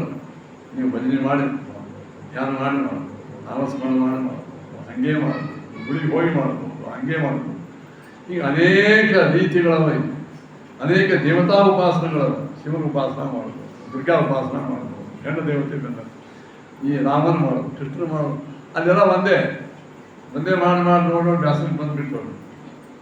ಈಗ ನೀವು ವಿಚಾರ ಮಾಡಿದ್ರಿ, ಲಂಡನ್, ಅಮೇರಿಕಾ ಇತ್ಯಾದಿಗಳನ್ನು ಹೋಗಿ ಬಂದು ಕೆಲವರು ರಾಮಕೃಷ್ಣ ಆಶ್ರಮದವ್ರು ಕೇಳ್ತಿರ್ತಾರೆ. ಅದೆಲ್ಲ ಚರ್ಚ್ಗಳು ಖಾಲಿ ಬಿದ್ದಾವೆ, ತರುಣರು ಯಾರು ಹೋಗ್ಬಾರ್ದು. ಅದನ್ನು ಎಷ್ಟೋ ಚರ್ಚ್ಗಳನ್ನು ನಮ್ಮ ಪೃಥ್ವಿ ಸ್ವಾಮಿಗಳು ಕೊಂಡು ತಗೊಂಡು ಅವ್ರು ಕೃಷ್ಣ ಸ್ಥಾಪನೆ ಮಾಡಿರ್ತಾರೆ. ಅವ್ರಿಗೆ ಸ್ವಲ್ಪ ಕಾರಣ ಅಂದ್ರೆ ಅವರಿಗೆ ಬೆಳಗ್ಗೆ ಹಿಂದೂ ಧರ್ಮ ಇದರೊಳಗೆ ಸ್ವಲ್ಪ ಚಾತುರ್ವರ್ಣಗಳು, ಜಾತಿ ಭೇದ, ಅಸ್ಪೃಶ್ಯತಾ, ಕೆಲವು ಇವರ ಬಾಹ್ಯ ದೋಷಗಳು ಕಾಣಿಸ್ತಾವೆ. ನಾನು ನಿಮಗೆ ಗೊತ್ತಾಗ್ತವೆ. ಒಂದು ಮಾತು, ಹಿಂದೂ ಧರ್ಮದಲ್ಲಿ ಇರ್ತಕ್ಕಂಥ ಕೆಲವು ಸಾತ್ವಿಕ ನಿಯಮಗಳನ್ನು ದುರ್ಬಳಕೆ ಮಾಡಿಕೊಂಡ ಒಬ್ಬ ದುರ್ಬಳಕೆ. ಹೆಣ್ಮಕ್ಳು ಪತಿವ್ರತಾಸ್ತಿರಾಗಿರಬೇಕು ಅಂತಂದಾಗ ಎಷ್ಟೋ ಮಂದಿ ಆ ಒಂದು ಸಿದ್ಧಾಂತವನ್ನೇ ಹೆಣ್ಮಕ್ಳನ್ನು ಶೋಷಣೆ ಮಾಡ್ತಾರೆ. ಪಶುಗಳಕ್ಕಿಂತಲೂ ದೂರ ಮಾಡಿ ಅದರಿಂದ ಚಾತುರ್ವರ್ಣಗಳಲ್ಲಿ ವ್ಯವಸ್ಥಾ ಬಹಳ ಸರಿಯಲ್ಲ. ಇವತ್ತು ಚಾತುರ್ವರ್ಣ ತಂದೆ ಇದ್ದರು 4 ವರ್ಣ ಅವನೇ ಅಲ್ಲ ಇವತ್ತು. ಏನು ಅಂದ್ರೆ ಇದಂತ ಶಿಕ್ಷಿತ ವರ್ಗ, ಕಾರ್ಮಿಕ ವರ್ಗ, ವ್ಯಾಪಾರಿ ವರ್ಗ, ಮಿಲಿಟರಿ ವರ್ಗ. ಹೆಸರು ಬೇರೆ ಇಷ್ಟೇ ವರ್ಗ. ಮಿಲಿಟರಿ ವರ್ಗ ಅಂದ್ರೆ ಕ್ಷತ್ರಿಯ. ಸುಶಿಕ್ಷಿತ ವರ್ಗ ಅಂದ್ರೆ ಶಿಕ್ಷಕರು, ಪ್ರೊಫೆಸರ್ಸ್ ಅವರು. ವ್ಯಾಪಾರಿ ವರ್ಗ ಅಂದ್ರೆ ವಯಸ್ಸು, ಲೇಬರ್ ಕ್ಲಾಸ್ ಅಂತ. ಇವು ಯಾವಾಗದೆ ಅಂತ ಅವರು ಕೆಲಸ ಮಾಡೋದು. ಶೂದ್ರನ್ನು ಭಾಳ ಕೆಳಗಾಣಿಸ್ತದೆ. ಹೌದು, ನಾವು ಕೆಳಗಾಣಿಸ್ತದೆ. ನೀವೇನು ಮಾಡ್ತೀರಿ? ನೀವು ಬಂದ 4th ಕ್ಲಾಸ್ 4ನೇ ಕ್ಲಾಸ್ ಸರ್ವೆಂಟ್ ಒಬ್ಬ ಪ್ಯೂನಿಗೆ ಎಲ್ಲಾದರೂ ನೀವು ಕುರ್ಚಿ ಮ್ಯಾಗ ಕುಡಿಸಿ ಅವರಿಗೆ ಚಹಾ ಕುಡಿಸಿದ್ರೆ ಕುರ್ಚಿ ಯಾಕೆ ಕೊಡೋದು? ಇಷ್ಟೆಲ್ಲ ಭಾರಿ ಎಲ್ಲ ಸಮಾನ, ಮಾನವರೆಲ್ಲ ಒಂದು ಅದೊಂದು ಅಂತ ಹೇಳ್ತಕ್ಕಂಥವ್ರು ಒಂದು ದಿವಸವೇ ಒಬ್ಬ ತಮ್ಮ ಪ್ಯೂನನ್ನು, ಒಬ್ಬ DC-ನೋ ಪ್ರೈಮ್ ಮಿನಿಸ್ಟರ್ನೋ ತನ್ನ ಕುರ್ಚಿ ಮೇಲೆ ಕೂಡಿಸಿ, ನೀನಪ್ಪ ನೀನು ಭಾಳ ಮಾನವ, ಊಟ ಮಾಡ್ದ. ಒಬ್ಬರೇ ಮಾಡ್ಯಾನ. ಅದಕ್ಕೆ ಶಂಕ ಹೊಡೆಯೋದು, ಮಾನವರೆಲ್ಲ ಒಂದೇ, ನಮ್ಮ ಬ್ಲಡ್ ಕಾಸ್ಟ್, ನಮ್ದೆಲ್ಲ ರಕ್ತ ಎಲ್ಲ ಹರಿಯುವ ರಕ್ತ ಒಂದೇ, ಆ ಒಂದೇ ಈ ಒಂದೇ ಅಂತ ಭಾಷಣ ಬಿಗದದ್ದೇ ಬಿಗದದ್ದು. ಅವಾಗ ಚೀಫ್ ಮಿನಿಸ್ಟರು ಭಾಷಣ ಮಾಡಿ ಎದ್ದಂತ ನಾವು ಕುರ್ಚಿ ಬಿಟ್ಟಕ್ಕೆ ಹೋದ. ನಾವೆಲ್ಲ ಒಂದೇ ಮಾನವರು, ಕೆಳಗ ಮೇಲೆ ಯಾವ ಇವು ಇಬ್ಬರು ಸಣ್ಣ ಭಾಳ ಅಬದ್ಧವೇ ಎಲ್ಲ ಬೈದು ಬಂದ. ನಾನು ನೋಡ್ತಾ ನಾವು ಕುರ್ಚಿಯಾಗ ಬಂದ ಸಣ್ಣ ಸಾಮಾನ್ಯ ವ್ಯಕ್ತಿ ಕೊಡ್ತಾನೆ ಬಂದ. ಇಲ್ಲ ಕೂರ್ಚೇನೇನೋ ಯಾರು ಸೇರಿದ್ರು? ಚೀಫ್ ಮಿನಿಸ್ಟರ್ ಸೇರಿ ಹೇಳಿ ಅಲ್ಲಿ ನಾನೇ ಓಟ್ ಹಾಕಿದ್ದೀನಿ. ಇವಾಗ ನನ್ನ ಓಟ್ ಆರಿಸಿ ಬಂದು ನೀವು ಕೊಡ್ತಿದ್ವಿ. ಇವತ್ತು ನನಗೆ ಅವೆಲ್ಲ ಆಯ್ತು. ಹೊಲಿಸ್ಕಾರಿ ತಪ್ಪಿಟ್ಟು ಅವಾಗ ಒಂದು ಈ ಭಾಷಣ ಬಿಗಿದ್ವಿ, ಎಲ್ಲ ಮನುಷ್ಯರು ಒಂದೇ, ಜಾತಿ ಒಂದೇ ಅಂತ. ಮತ್ತು ಈಗ ನಾವು 10 ಮಿನಿಟ್ ಬಂದು ಕುರ್ಚಿ ಅದೆಲ್ಲ ಹೇಳೋದು ಬೇರೆ, ಅದೆಲ್ಲ ಪ್ರಾಕ್ಟಿಕಲ್. ಮತ್ತು ನಾವು ಪ್ರಾಕ್ಟಿಕಲ್ ಹೇಳಿವಿ, ಬ್ರಾಹ್ಮಣ ಕ್ಷತ್ರಿಯ ವೈಶ್ಯ ಶೂದ್ರ. ಮತ್ತು ಇವೆಲ್ಲ ಭಾಗವನ್ನು ನಮ್ಮಲ್ಲಿ ಮಾಡಿದರೆ ಯಾಕೆ? ಜಾತಿಯ ಆಧಾರದ ಮೇಲೆ ನಮ್ಮಲ್ಲಿ ಕೆಲವು ಶೋಷಣೆ ಮಾಡ್ಯಾರ. ತಪ್ಪಾಗಿ ಯಾವುದೇ ಒಂದು ವ್ಯವಸ್ಥೆಯನ್ನು ದುರ್ಬಳಕೆ ಮಾಡ್ತಾರೆ. ಈ ಪೊಲೀಸ್ ಡಿಪಾರ್ಟ್ಮೆಂಟ್ ಪವರ್ ಮಾಡಿರ್ತಾರೆ. ಅವ್ರ ಪವರ್ ಅವ್ರು ಎಷ್ಟು ಮಿಸ್ಯೂಸ್ ಮಾಡೋಂಗಿಲ್ಲ. ಇನ್ಕಮ್ ಟ್ಯಾಕ್ಸ್ ಕಮಿಷನರ್ ಆಗಿರ್ತಾರೆ, ಅವ್ರು ಎಷ್ಟು ತಮ್ಮ ಮಿಸ್ಯೂಸ್ ಮಾಡೋಂಗಿಲ್ಲ. ಎಲ್ಲ ಡಿಪಾರ್ಟ್ಮೆಂಟ್ಗಳಿಗೂ ಒಂದು ಅಧಿಕಾರ ಇರುತ್ತೆ. ಅಧಿಕಾರ ದುರುಪಯೋಗ ಮಾಡಿಕೊಂಡು ತಮ್ಮ ಡಿಪಾರ್ಟ್ಮೆಂಟಕ್ಕೆ ಬಸಿ ಬಳಿತಕ್ಕಂಥ ಎಷ್ಟು ಬಂದಿಲ್ಲ. ಆದರೆ ಆ ಡಿಪಾರ್ಟ್ಮೆಂಟೇ ನೀವು ತೆಗಿತೀರೇನು? ಇಲ್ಲ, ವ್ಯಕ್ತಿನ ತೆಗಿಬೇಕು. ಈಗ ಬ್ರಾಹ್ಮಣ್ಯದ ನಿಯಮಗಳು ಏನವಲ್ಲ ಅವ ಜನ ಬ್ರಾಹ್ಮಣ್ಯ ಉಪಯೋಗ ಮಾಡಿಕೊಂಡು ಕೆಲವು ಬ್ರಾಹ್ಮಣರು ತಪ್ಪಣ್ಣ ಒಪ್ಕೋತೀನಿ, ಶೋಷಣೆ ಮಾಡ ಬಹಳ ಕ್ರೂರವಾಗಿ ನೋಡ್ಕೊಂಡ. ಶಿಕ್ಷಣ ಏನು ತಪ್ಪಿಲ್ಲ. ಆದರೆ ಒಟ್ಟಾರೆ ಆ ನಿಯಮವನ್ನೇ ಯಾರೋ ಒಂದು 8 ಮಂದಿ ಪೊಲೀಸ್ ಡಿಪಾರ್ಟ್ಮೆಂಟ್ ಲಂಚ ತಿಂದು ಅಯೋಗ್ಯ ಕೆಲಸ ಮಾಡಿದ್ರೆ ಡಿಪಾರ್ಟ್ಮೆಂಟೇ ಬಂದ್ ಮಾಡ್ತಾರೆ, ಆ ವ್ಯಕ್ತಿ ತೆಗಿತೀವಿ. ಅಲ್ಲಿ ಯಾಕೆ ಹೇಳಿ ಬಂದೆ ಅಂದರೆ, ಅನಾದಿ ಕಾಲದಿಂದ ಜಗತ್ತಿನೊಳಗೆ ಬೌದ್ಧಿಕವಾಗಿ, ಶಾರೀರಿಕವಾಗಿ, ಮಾನಸಿಕವಾಗಿ ಎಲ್ಲ ಕಡೆಗೂ ವೈಷಮ್ಯದನೆ. ವೈಷಮ್ಯ ಏನಿದೆ? ಒಂದೇ ತಾಯಿ ಭಟ್ಟ ಒಬ್ಬ IAS ಆಫೀಸರ್ ಆಗ್ತಾನೆ, ಒಬ್ಬ ಪ್ಯೂನ್ ಆಗ್ತಾನೆ, ಒಬ್ಬ ಭಾರಿ ಉತ್ತಮ ಮಹಾಪಂಡಿತ ಆಗ್ತಾನೆ, ಒಬ್ಬ ಅಡುಗೆ ಆಗ್ತಾನೆ. ಒಂದೇ ತಾಯಿ ಮಕ್ಕಳು. ಏನು ಮಾಡೋದು? ಇಲ್ಲ, ಆವಾಗ ತಿಂಗಳಿಗೆ 5 ಲಕ್ಷ ರೂಪಾಯಿ ನೀವು 5,000 ರೂಪಾಯಿ. ಈ ವೈಷಮ್ಯ ಯಾರು ಮಾಡ್ಯಾರ? ಅವು ಮಾಡಿದ, ಅಪ್ಪ ಮಾಡಿದ, ಸಮಾಜ ಮಾಡಿದ, ಯಾರೂ ಇಲ್ಲ. ಅವನ ಸ್ವಭಾವ, ಅವನ ಬುದ್ಧಿ ತಕ್ಕಂತೆ ನಡೀತದ. ಯಾರನ್ನೂ ತಿರಸ್ಕಾರ ಮಾಡಬಾರ್ದು, ಅಪಮಾನ ಮಾಡಬಾರ್ದು, ಅವನ್ನ ಶೋಷಣೆ ಮಾಡಬಾರ್ದು. ಇದು ನಾವು ಉಪಯೋಗ ಇಲ್ಲಿ ಈ ಉಪನ್ಯಾಸ ಅಮಾನ ಉಪಾಸನ ಉಪನ್ಯಾಸಗಳಾಗ ಎಲ್ಲ ಬಂದೇ ಬರ್ತಾರೆ. ಸೀತಾದೇವಿಯನ್ನ ಆ ಕಾಲಕ್ಕೆ ಸೀತಾದೇವಿ ಹೇಳಿದ್ಲು, ನಾನು ಪ್ರವೇಶ ಮಾಡ್ತೇನೆ ಅಂಥೇಳಿ ಅಗ್ನಿ ಪ್ರವೇಶವನ್ನು ಮಾಡುವ ವೇಳೆಗೆ ಏನು ಮಾಡಿದ್ದಕ್ಕೆ ರಾಮದೇವರನ್ನು ನೋಡ್ತಾ ಅವರ ಅನುಗ್ರಹ ಚಿಂತನೆ ಮಾಡ್ತಾ ಪ್ರವೇಶ ಮಾಡಿದ್ಲು. ನಿನ್ನಿಂದ ಯಾರಿಗೋ ಇಷ್ಟೆಲ್ಲ ಅಂತ ಕೈ ಮಾಡಿಲ್ಲ. ರಾಮದೇವರಿಗೆ ನಮಸ್ಕಾರ ಮಾಡಿ ಒಳಗೆ ಪ್ರವೇಶ ಮಾಡ್ತಾರೆ. ಏನು ಬಾತಿಗಳು ಯಾವ ರಾಮನೇ ಅವಳಿಗೆ ಬೈದಾನ ಅವನಲ್ಲಿ ಅತ್ಯಂತ ಆದನು. ಇದಕ್ಕೆ ಪಾತಿವೃತ್ಯ ಅಂತ. ಇದಕ್ಕೆ ಸೀತಾದೇವಿಯನ್ನು ಯಾಕೆ ದೃಷ್ಟಾಂತ ಕೊಡ್ತಾರೆ ಅಂತಂದರೆ, ರಾಮ ಮಾಡಿದ್ದು ಕರೆಕ್ಟ್ ಅದ. ಪರಿಶುದ್ಧಳು ಜಗತ್ತಿಗೆ ಗೊತ್ತಾಗಲಿ, ರಾಮ ಗೊತ್ತದನೇ ಅದು. ಅವಳ ಒಳಗೆ ಪ್ರವೇಶ ಮಾಡಿ ಅಲ್ಲಿ ಬಂದಾಗ ಇಬ್ಬರು ಸೀತಾ ಹೊರಗೆ ಬಂದರು. ಇಬ್ಬರು ಸೀತಾ, ರಾಮ ಗಾಬರಿ ಅದ.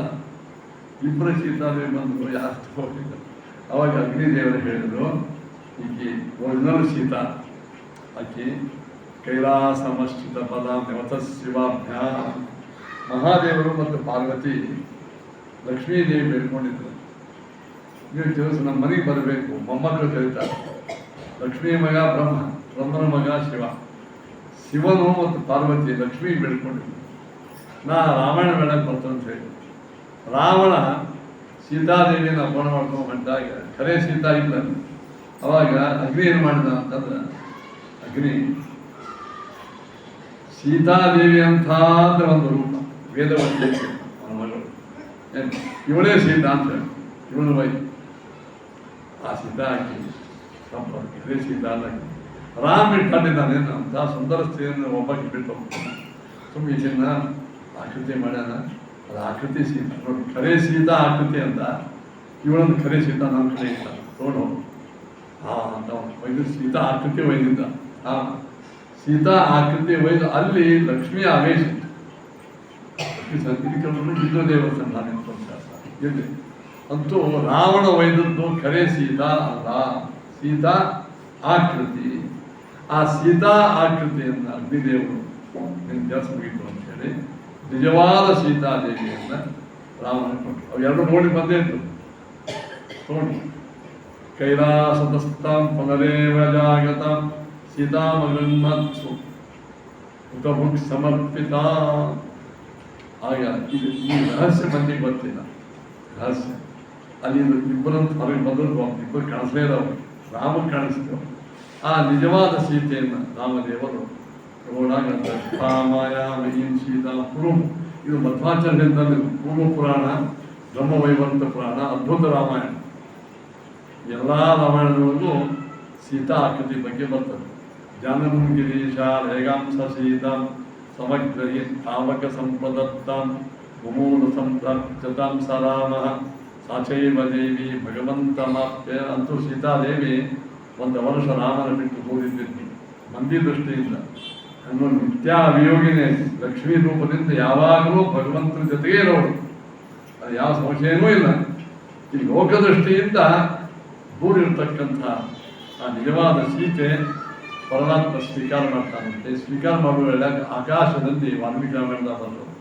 ಆಕಾಶ ಮಾರ್ಗದಲ್ಲಿ ಬ್ರಹ್ಮದೇವರು ಬಂದ, ಬುದ್ಧದೇವರು ಬಂದ, ಇಂದ್ರದೇವರ ಬಂದ, ಸಾವಿರಾರು ದೇವತೆಗಳು, ಋಷಿಗಳು, ಮುನಿಗಳು, ಅಷ್ಟೇ ಆಗಿ ದಶರಥ ಬಂದಿದ್ದಾನಂತ. ಅವ ಬ್ರಹ್ಮದೇವರು ರಾಮದೇವರಿಗೆ ಪ್ರಾರ್ಥನಾ ಮಾಡ್ತಾರ, ಸೀತಾಲಕ್ಷ್ಮೀ ಭವನ್ ವಿಷ್ಣು ಕೃಷ್ಣೋ ದೇವ ಪ್ರಜಾಪತಿ. ಸೀತಾ ಸಾಕ್ಷಾತ್ ಲಕ್ಷ್ಮೀ ಅವತಾರ, ಭಗವಾನ್ ವಿಷ್ಣು ಈ ವಿಷ್ಣುವಿನ ಅವತಾರ. ಜಗತ್ತಿನ ಉದ್ಧಾರಕ್ಕಾಗಿ ಈ ರಾಮನಾಗಿ ಸೀತೆಯಾಗಿ ಬಂದಿದ್ದಾರೆ. ಈಗ ದೈತ್ಯನ ಸಂಹಾರವಾಯಿತು, ಈ ಪುನಃ ನೀನು ರಾಜ್ಯ ಶುರು ಮಾಡುವಂತ ಬ್ರಹ್ಮದೇವರ ಬಂದು ರಾಮದೇವರಿಗೆ ಪ್ರಾರ್ಥನಾ ಮಾಡ್ತಾನೆ. ವಾಲ್ಮೀಕಿ ರಾಮಾಯಣದ ಅದನ್ನೇ ಶ್ರೀಮದಾಚಾರ್ಯರು ಸಂಕ್ಷಿಪ್ತವಾಗಿ ಹೇಳ್ತಾರೆ. ಅದರ ಕಾರಣ ಇಲ್ಲಿ ಮೊಮೋದ ಸಂಪ್ರಾಪ್ತ ರಾಮ ದೇವರು ನಿತ್ಯ ಆನಂದರು. ಸೀತಾದೇವಿ ಬಂದ ಸಂತೋಷ ಆಯಿತು ಅನ್ನೋ ಸಂತೋಷ ಇಲ್ಲ ಅಂತ ಅರ್ಥ, ಹಂಗಿಲ್ಲ. ನಿತ್ಯ ಆನಂದ ರೂಪಿನೇ ಆನಂದ ಅಭಿವ್ಯಕ್ತ ಆಗ್ತದೆ.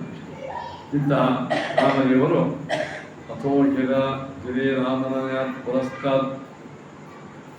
ಆಮೇಲೆ ರಾಮದೇವರು ಸೀತಾದೇವಿ ಇಬ್ಬರು ನಿಂತ್ಕೊಂಡಾಗ ಪುಷ್ಪವೃಷ್ಟಿ ಆಗ್ತಾಯಿದೆ. ಸೀತಾರಾಮದ ನಿಜವಾಗಿರ್ತಕ್ಕಂಥ ರೂಪ ನೋಡಿ ಕೋಟಿ ಕೋಟಿ ಜಗತ್ತಿನಾಗ ಜನರೆಲ್ಲರೂ ಸಂತೋಷಪಟ್ಟರು.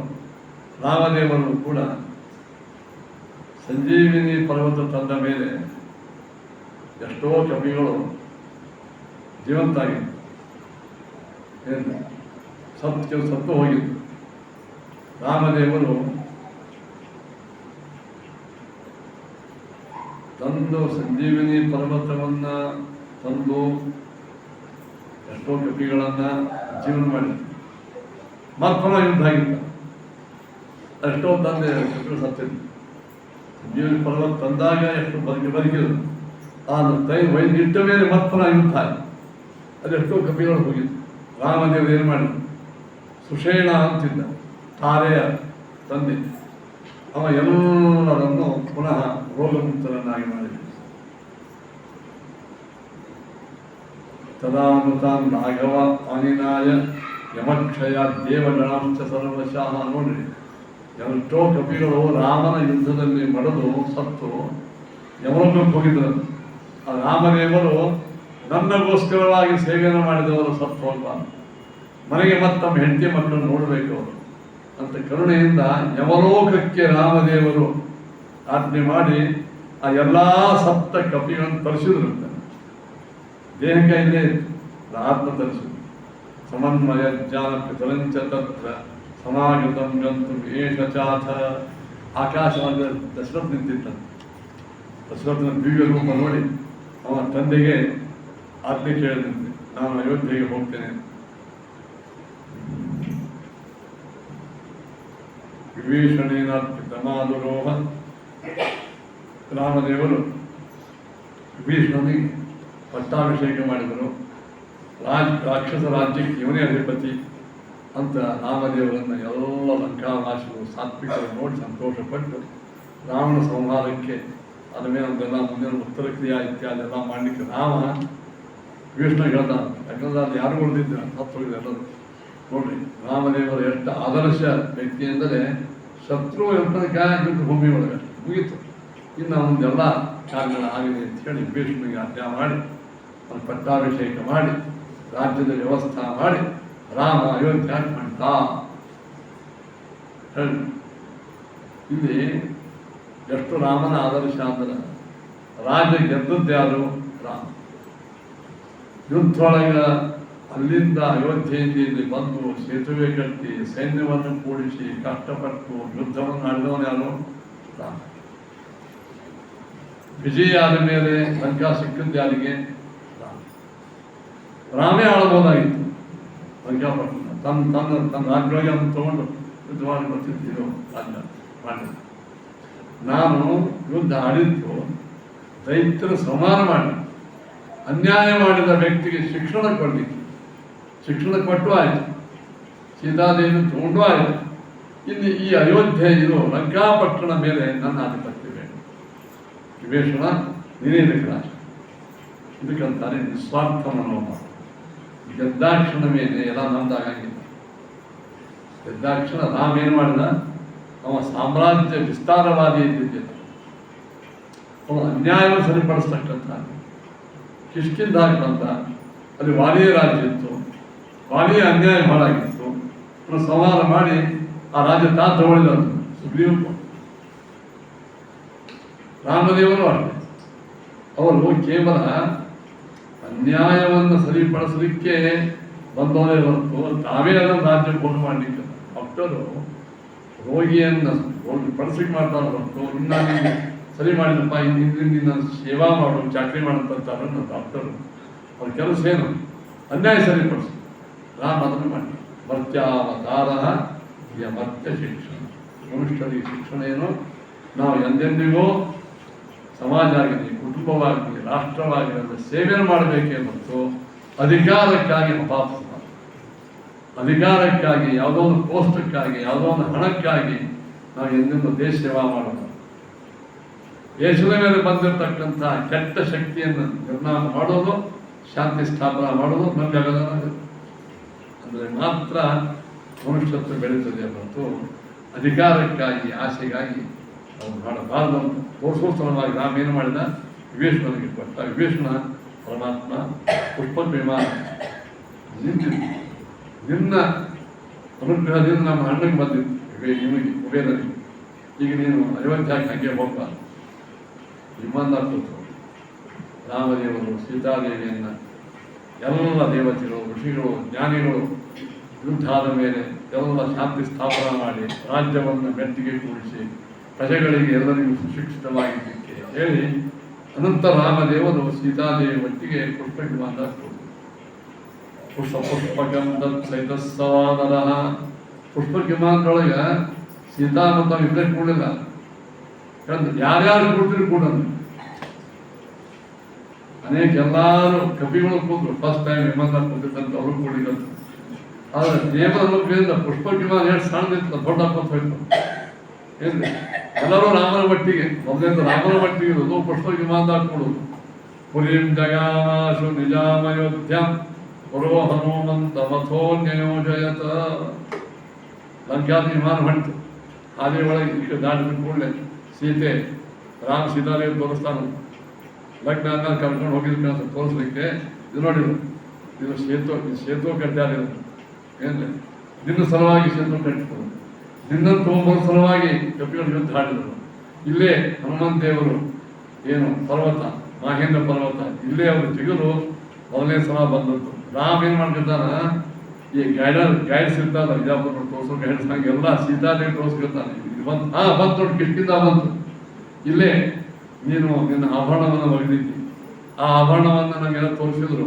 ಲಕ್ಷ್ಮಣಗೆ ತೋರಿಸಿದ. ಲಕ್ಷ್ಮಣಗ ಏನೋ ಲಕ್ಷ್ಮಣ ಇದು ಆಭರಣ ಯಾರ್ದು, ನನ್ನ ಕಣ್ಣ ನೀರು ಬಂದ ಅವ್ನು ಕಾಣಿಸ್ಬಂತು. ಯಾರ ಆಭರಣ, ಯಾರ್ದೋ ಆಭರಣ ನಾನು ಹಿಡ್ತೀನಿ ಅಂತ ಅನ್ಬಾರ್ದು. ನಂಗೆ ಕೇಳ್ಕೊತೀನಿ ಅಂದ್ರೆ ಲಕ್ಷ್ಮಣಗ ರಾಮ ತೋರಿಸ್ತಾನ. ತಕ್ಕೊತಿರ್ತಾನೆ ಮತ್ತೊಂದು ಅದನ್ನು ತೋರಿಸಿದ. ನಾಹಂ ಜಾನಾಮಿ ಕೇಯೂರೇ, ನನ್ನ ಸುಂದರವಾದಂಥ ಕರ್ಣಕುಂಡಲಿತ್ತು. ಇದು ಸೀತಾದೇವಿ ಲಕ್ಷ್ಮಣ ಅಲ್ಲ. ನಾಹಂ ಜಾನಾಮಿ ಕುಂಡಲೆ, ಪಟ್ಟ ಬಂಧ ಇತ್ತು ಬಂಗಾರದ. ಇದು ಯಾರು ನೋಡೋ ಲಕ್ಷ್ಮಣ ಅಂದ್ರೆ ನಂಗದು ಗೊತ್ತಿಲ್ಲ. ಸೀತಾದೇವಿ ಮಾಡಿದ್ಲ ಆಕಾಶದಾಗ ರಾವಣ ತಗೊಂಡು ಹೊಂಟಾಗ ಎಲ್ಲ ಮಾಡಿ ಗಂಟು ಮಾಡಿ ಕೆಳಗೆ ಬಿತ್ತು. ಅದು ಕಪಿಗಳ ಕೈ ಸಿಗ್ತಿತ್ತು. ಅದನ್ನು ರಾಮ ಭೇಟಿ ಆದ ಕೂಡಲೇ ಒಂದು ಹೆಣ್ಮಗಳು ಹೋಗಿದ್ದು ನೋಡಿ ಸೀತೆಯ ಬಟ್ಟಿದ್ದು ಅಲ್ಲಿ ಕಟ್ಟಾಳ ಸೀತಾದೇವಿ. ಯಾರು ನೋಡೋ ಲಕ್ಷ್ಮಣ ಅಂದ್ರೆ ನಾಹಂ ಜಾನಾಮಿ ಕುಂಡಲೆ. ಹಿಂಗೆಲ್ಲ ಆಭರಣ ಕಟ್ಕೊಂಡು ಕರೀಕಿರಿ ಗೆಜ್ಜಿ. ಇದು ಗೆಜ್ಜೆ ಯಾರು? ಇದು ಸೀತಾದೇವಿ ಗೆಜ್ಜೆ. ಎಲ್ಲ ಆಭರಣ ಗೊತ್ತಿಲ್ಲ ಅಂತಂದವ. ಗೆಜ್ಜಿ ಇದು ಸೀತಾದಂತ ಹೆಂಗ ಅಂದವ.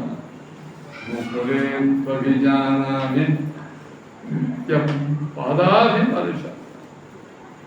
ದಿನಾಲು ನಮ್ಮ ಮಗು ಹೇಳಿದ್ರು, ಲಕ್ಷ್ಮಣ ರಾಮನ ಸೇವೆ ಮಾಡ್ಲಿಕ್ಕೆ ಹೋಗ್ತೀಯೋ ಆದ್ರೆ ಜಗನ್ಮಾತೆಯಾದ ಜಗತ್ತಿನ ಸೌಂದರ್ಯದ ಸಾಮ್ರಾಜ್ಞಿಯಾದ ಸೀತಾದೇವಿ ಒಟ್ಟಿಗೆ ನೀಡ್ತೀಯಪ್ಪ, ಅಲ್ಲಿ ಮಾತ್ರ ಒಂದು ತಾಯಿಯಂತೆ ನೋಡಬೇಕು. ಅತ್ತಿಗೆ ತಾಯಿಯಂತೆ ನೋಡಬೇಕು. ನೀನು ದಿನ ನಮಸ್ಕಾರ ಮಾಡಬೇಕು. ನಾನು ನಮಸ್ಕಾರ ಮಾಡ್ಲಿಕ್ಕೆ ಹೋದಾಗ ಅವ್ರು ನೂಪುರ ಕಾಣಿಸ್ತಿರ್ತಾರೆ. ದಿನ ನೋಡಿ ನೋಡಿ ನಮ್ಮ ಅಮ್ಮದ್ದು ಸೀತಾ ಅಮ್ಮದ್ದು ಏನಾಯ್ತು, ಲಕ್ಷ್ಮಣ ಸೀತಾದೇವಿಯ ಮುಖವನ್ನು ಎಂದೂ ನೋಡಿದ್ರು. ಭಾಳ ಮುಖ ನೋಡಿದ್ರೆ ಹಾಕೊಂಡದ್ದು ಆಭರಣ ಗೊತ್ತಾಗ್ತದೆ, ಕುಂಡಲು ಗೊತ್ತಾಗ್ತದೆ. ಅದು ಎಂದೆಂದೂ ಇಲ್ಲ. ಯಾವಾಗಲೂ ಕೆಳಗೆ ಮುಖ ಮಾಡಿ ಮಾತಾಡ್ತಾರೆ. ನಮಸ್ಕಾರ ಮಾತ್ರ ಪಾದಕ್ಕೆ ಗೋರಿಂದೊಂದು ಪಾದ ಮುಟ್ಟಿ ಮಾಡೋದು. ಯಾವುದೇ ಹೆಣ್ಣುಮಕ್ಕಳು ತನ್ನ ಪತಿಯ ಪಾದವನ್ನು ಬಿಟ್ಟು ಇನ್ನೊಬ್ಬರ ಪಾದ ಮುಟ್ಟಬಾರ್ದು. ಅವರಿಂದೇ ಮಾಡೋದು. ಏನೇ ನಮಗಾಗಿ ಅವ್ರ ಅಪ್ಪನ ಸಮಾನ ಅವರ ಸಮಾನ ಮಾತಾಗಿರ್ತೀವಿ ಗೋರಿಂದೆ. ಅದು ಗಂಡಸರು ಕೂಡ ಭಾಳ ಒಳ್ಳೆ ಹೆಣ್ಮಗಳು ತಲೆ ಮೇಲೆ ಪಟ್ಟನ ಕೈ ಇಟ್ಟು ಚಪ್ಪಡಿಸ್ಕೊಳ್ಳೋದು. ಅವ್ರಿಗೆ ಎಷ್ಟೇ ಸಲಿಗೆ ಮಾಡ್ತಕ್ಕಂಥ ಹೆಣ್ಮಗಳಿದ್ದರೂ ಕೂಡ ಗುರಿನದೇನೆ ಆಗ್ತದೆ. ವಿವಾಹದಲ್ಲಿ ಎಷ್ಟು ಆಚಾರ ಕೈ ಇಡ್ಲಿ ಅಂತಿರ್ತಾರೆ. ತಲೆ ಮೇಲೆ ಕೈ ಇಡ್ಲಿ ಅವಾಗ ನಮಗಿನ್ನು ಭಾಳ ಹೇಳಿದ ಕೆಟ್ಟ ಅನಿಸ್ತಾರೆ. ಸಣ್ಣವ್ರು ನಿಮ್ಮ ಮಗಳ ಸಮಾನ ನ್ಯಾಯ ಮಾಡ್ತಂದ್ರೆ ಮಂತ್ರಾಕ್ಷತೆಯನ್ನು ತಲೆ ಮೇಲೆ ಗೋರಿಂದ ಗಂಡರಿಗಿಂತ ಹಾಕಿಸ್ಬೇಕು. ಹೆಣ್ಮಕ್ಳಿಗೆ ಮಂತ್ರಾಕ್ಷತೆ ತಲೆ ಮೇಲೆ ಹಾಕ್ತಾರೆ. ಮಂತ್ರಾಕ್ಷತೆ ಗಂಡಸರಿಗೆ ಹಾಕಬೇಕು, ಹೆಣ್ಮಕ್ಳಿಗೆ ಮಂತ್ರಾಕ್ಷತೆ ಕೊಡಬೇಕು ಸರಿಗಿನ ಒಳಗೆ. ಅದಕ್ಕೆ ಗಂಡನಿಗೆ ಮಂತ್ರಾಕ್ಷತೆ ಹಾಕಿಸಿ ಗಂಡನ ಕೈ ಹಾಕಿ ತಲೆ ಮೇಲೆ ಇಳಿಸ ಅವ್ರ ನನ್ನ ಕೈ ಗಂಡನ ಕೈಯನ್ನು ಅವಳ ಮೇಲೆ ಇಳಿಸಿ ಅವನ ಕೈ ಮೇಲೆ ನಮ್ಮ ಕೈ ಇಟ್ಟು ಆಶೀರ್ವಾದ ಆಯ್ತಿಲ್ವಾ. ಅದನ್ನು ಗುರಿದೇ ಮಾಡಬೇಕು. ಪ್ರಸಂಗ ಇಂಥವಿದ್ದಾಗ ಮಾಡಬೇಕು. ಇಷ್ಟು ಶಾಸ್ತ್ರಗಳು ಅಂಥದ್ದು ನೋಡಿ. ಲಕ್ಷ್ಮಣ ಇಲ್ಲೇ ನಿನ್ನ ನೂಪುರವನ್ನು ನಿಂತು ಅಂತ ಹೇಳಿದ ಜಾಗ ಇದೆ. ಲಕ್ಷ್ಮಣ ಇಷ್ಟು ಪರಿಶುದ್ಧವಾದಂಥ ಇಲ್ಲೇ ನೋಡು. ಚಿತ್ರಕ್ಕೂ ಇದು ಬಂತು, ಪಂಚವಟಿ ಬಂತು. ಸೀತೆ ಇಲ್ಲೇ ಪಂಚವಟಿಯನ್ನು ನಾವು 13 ವರ್ಷ ಇದ್ದೀವಿ. ನಾಸಿಕಕ್ಕೆ 5 ವಟವೃಕ್ಷಗಳು, 6 ಮರಗಳು, ಅಲ್ಲೇ ಸೀತಾದೇವಿ ರಾಮನ ವಿಚಿತ್ರವಾಗಿರ್ತಕ್ಕಂಥ ಗುಡಿಸಲಿತ್ತು. ಇದೇ ನೋಡು ಗುಡಿಸಲ, ನೀ ಇಲ್ಲೇ ಅಡುಗೆ ಮಾಡ್ತಿದ್ದಿ ನೋಡು, ನೀ ಇಲ್ಲೇನೋ ಮುಟ್ಟಕ್ಕೆ ಹಾಕ್ತಿದ್ದಿ ಎಂತೆಲ್ಲ. ರಾಮ ಒಂದು ಸ್ವಲ್ಪ ಆ ಡ್ರೈವರಿಗೆ ಹೇಳಿದ, ಸ್ವಲ್ಪ ಸ್ಲೋ ಹೊಡಿ ಗಾಡಿ ಅಂತ. ಡ್ರೈವರಿಂದ ತಾನೇ ಹೋಗ್ತಿತ್ತು, ಮನೋಗಾಮಿ ಉದ್ದವನ ಮನಸ್ಸಿನಂತೆ ಅದು ಪುಷ್ಪ ವಿಮಾನ ಹೋಗ್ತಿತ್ತಂತ.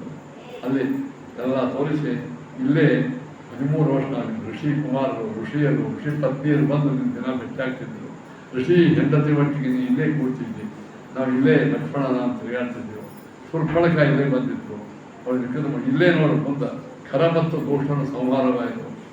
14,000 ರಾಕ್ಷಸರ ಒಟ್ಟಿಗೆ ನಾವು ಒಬ್ಬೆ ಹಾಡಿ ಹೌದು ನೆನಪಾಗ್ತಿದ್ದೆ ಮಾಡಿ ನೋಡಿ. ಮುಂದೆ ಬಂದು ಇಲ್ಲೇ ಅಗಸ್ತ್ಯರ ಆಶ್ರಮ, ಅನಸೂಯಾದೇವಿ, ಅತ್ರಿ ಋಷಿಗಳು.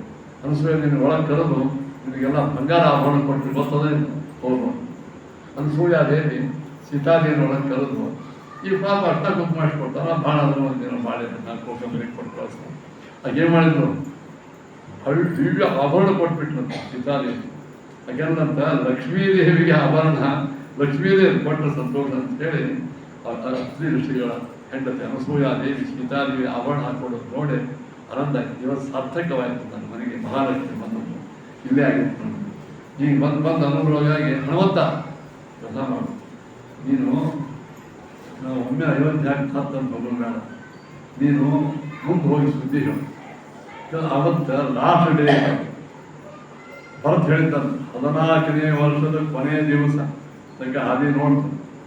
ಕೊನೆಯ ದಿವಸ ಮುಗೀತು, ಅಗ್ನಿ ಪ್ರಯೋಜನ ನೀವು ಬರದೇ ಇರು ಅಷ್ಟೇ. ಅದಕ್ಕೆ ಲಗುನೆ ಹೋಗ್ತಾ ಹನುಮಂತ ನೀನು ಬೇಗನೆ ಹೋಗ್ಬಿಡು, ಹೋಗಿ ಭರತನಿಗೆ ನಾವು ಬರ್ಲಿಕ್ಕೆ ಅಂತ ಹೇಳಿ. ರಾಮಾಯಣ ಚಂದ ಬರ್ತದೆ. ಏನು ಮಾಡಂದ್ರೆ ರಾಮ ಬರ್ಲಿಕ್ಕಂತ ನೀನು ಹೇಳ, ನಾನು ಲಘು ಬರಂಗಿಲ್ಲ. ಬಂದು ರಾಮ ಬರ್ಲಿಕ್ಕಂತಾನ ಅಂತ ಕೂಡ ನನ್ನ ಮುಖ ನೋಡು, ನನ್ನ ಮುಖ ಅರಳಿಸ್ತೇವೋ ನಾ ಬರ್ತೇನೆ. ರಾಮ ಬಂದ ಇನ್ನೊಂದು ಅರ್ಥ ಹಾಕೊಂಡು ಹೋಗಿದ್ರೆ ಚಲೋ ಆಗ್ತಿತ್ತು, ನನಗೆ ಇದು ಇತ್ತು ಅಂದ. ನನ್ನ ಬೇಡ, ಮುಖ ಸ್ವಲ್ಪ ಸಣ್ಣದಾಯಿತು. ರಾಮ ಬಂದೇ ಬಿಟ್ಟ, ಆಯ್ತು ಬಂದ್ಬಿಡು ಬರ್ರಿ. ಅದು ಫೇಸ್ ರೀಡಿಂಗ್ ಅಂತ ಇಂಗ್ಲೀಷ್. ಅವನ ಮುಖ ನೋಡ ಬಂದೆ. ಹನುಮಂತ ದೇವರನ್ನ ಯಾಕೆ ಹನುಮಂತ ದೇವರಿಗೆ ಫೇಸ್ ರೀಡಿಂಗ್ ಭಾಳ ಚಲೋ ಬಂತು. ಕೆಲವರು ಮುಖದೊಳಗೆ ಚಲೋ ಇದ್ರು ಕೆಟ್ಟ ಅಂತ ಹೇಳಿ ಬಂದಿರ್ತಾರೆ, ಅದ ಕಾರಣ ಹಂಗೇನಿಲ್ಲ. ಅವರೆಲ್ಲರ ಮನಸ್ಸನ್ನು ಬಂದವರು. ಅದಕ್ಕೆ ಲಕ್ಷ್ಮಣ ಇನ್ನೇನು ಅಗ್ನಿ ಪ್ರವೇಶವನ್ನು ಅಗ್ನಿ ಕೊನೆಯ ದಿವಸ ಮೂರು ಹೋಗಿತ್ತು. ಕೊನೆಯ ದಿವಸ ಅಗ್ನಿ ಪ್ರವೇಶವನ್ನು ಮಾಡಲಿಕ್ಕೆ ಅಗ್ನಿ ಹಾಕೊಂಡಿದ್ದ. ರಾಮ ಬರಲಿಲ್ಲ ಇನ್ನೂ ನನ್ನ ತಪ್ಪೇನೋ ಆಗ್ಯದ ಅಂತ ಹೇಳಿ 1, 2, 3 ಪ್ರವೇಶವನ್ನು ಮಾಡಿ ಹಾದಾಗಿದ್ದ. ಹನುಮಂದಿನ ತಪ್ಪಂತ ಬಂದಿದ್ದು. ಏನು ಮಾಡ್ತೀನಿ ಅಗ್ನಿ ಪ್ರವೇಶ ಯಾಕೆ ಮಾಡ್ತೀನಿ ಅವಿನಂದ. ರಾಮ ಬಂದ ನಿನ್ನ ಬಂದ ರಾಮ ಅಂತ. ಯಾಕೆ ರಾಮ ಬಂದ ಅನ್ನೋ ತನಕ ಅಷ್ಟ ಒಳಗೆ ಹೋಗಿದ್ರು. ಬಂದ ಅಂದ ಕೂಡ ನಿಂತ್ಬಿಟ್ಟ. ಯಾರು ರಾಮ ಬಂದ. ಲಾಸ್ಟ್ ಗಡಿಬಿಡಿ ಅವಾಗ ರಾಮ ಬಂದ. ಆನಂದವಾಯ್ತು, ಕುಳಿಲಿಕತ್ತ ಜಿಗಿಲಿಕತ್ತ, ನಮ್ಮ ಮಣ್ಣು ಬಂದ, ನಮ್ಮ ಅಪ್ಪ ಬಂದ, ನಮ್ಮ ಮಣ್ಣು ಬಂದ ಅಂತ ಹನುಮಂತ ಸಂತೋಷನಾಗಿ ಮತ್ತೆ ಹಾಗೆ ಅಲ್ಲೋ ಹನುಮಂತ ರಾಮ ಬಲಿಕತ್ತ ಬಂದ ಅಂತ ಹೇಳಿ ರಾಮ ಹೇಳಿದ. ಇಲ್ಲ ಫೇಸ್ ರೀಡಿಂಗ್ ಅಲ್ಲ, ಬಾಡಿ ರೀಡಿಂಗೇ ಆಯ್ತು ಅಂತ ಹೇಳಿ. ಬರೀ ಮುಖ ಅಲ್ಲ, ಅವ್ರು ಕುಣಿಲಿಕತ್ತ ತಗದ ಕುಣಿಲಿಕತ್ತ. ಬಂದ ಕೃಷ್ಣ ಚಂದದಿಂದ ಬಂದ ನೋಡಿ ಅಂತ ಹಾಡೋದಲ್ಲ, ರಾಮ ಬಂದ ಮನೆಗೆ ಅಂತ ಒಂದು ಹಾಡ್ಯಾರ ನೈಪೇತ ದಾಸರು.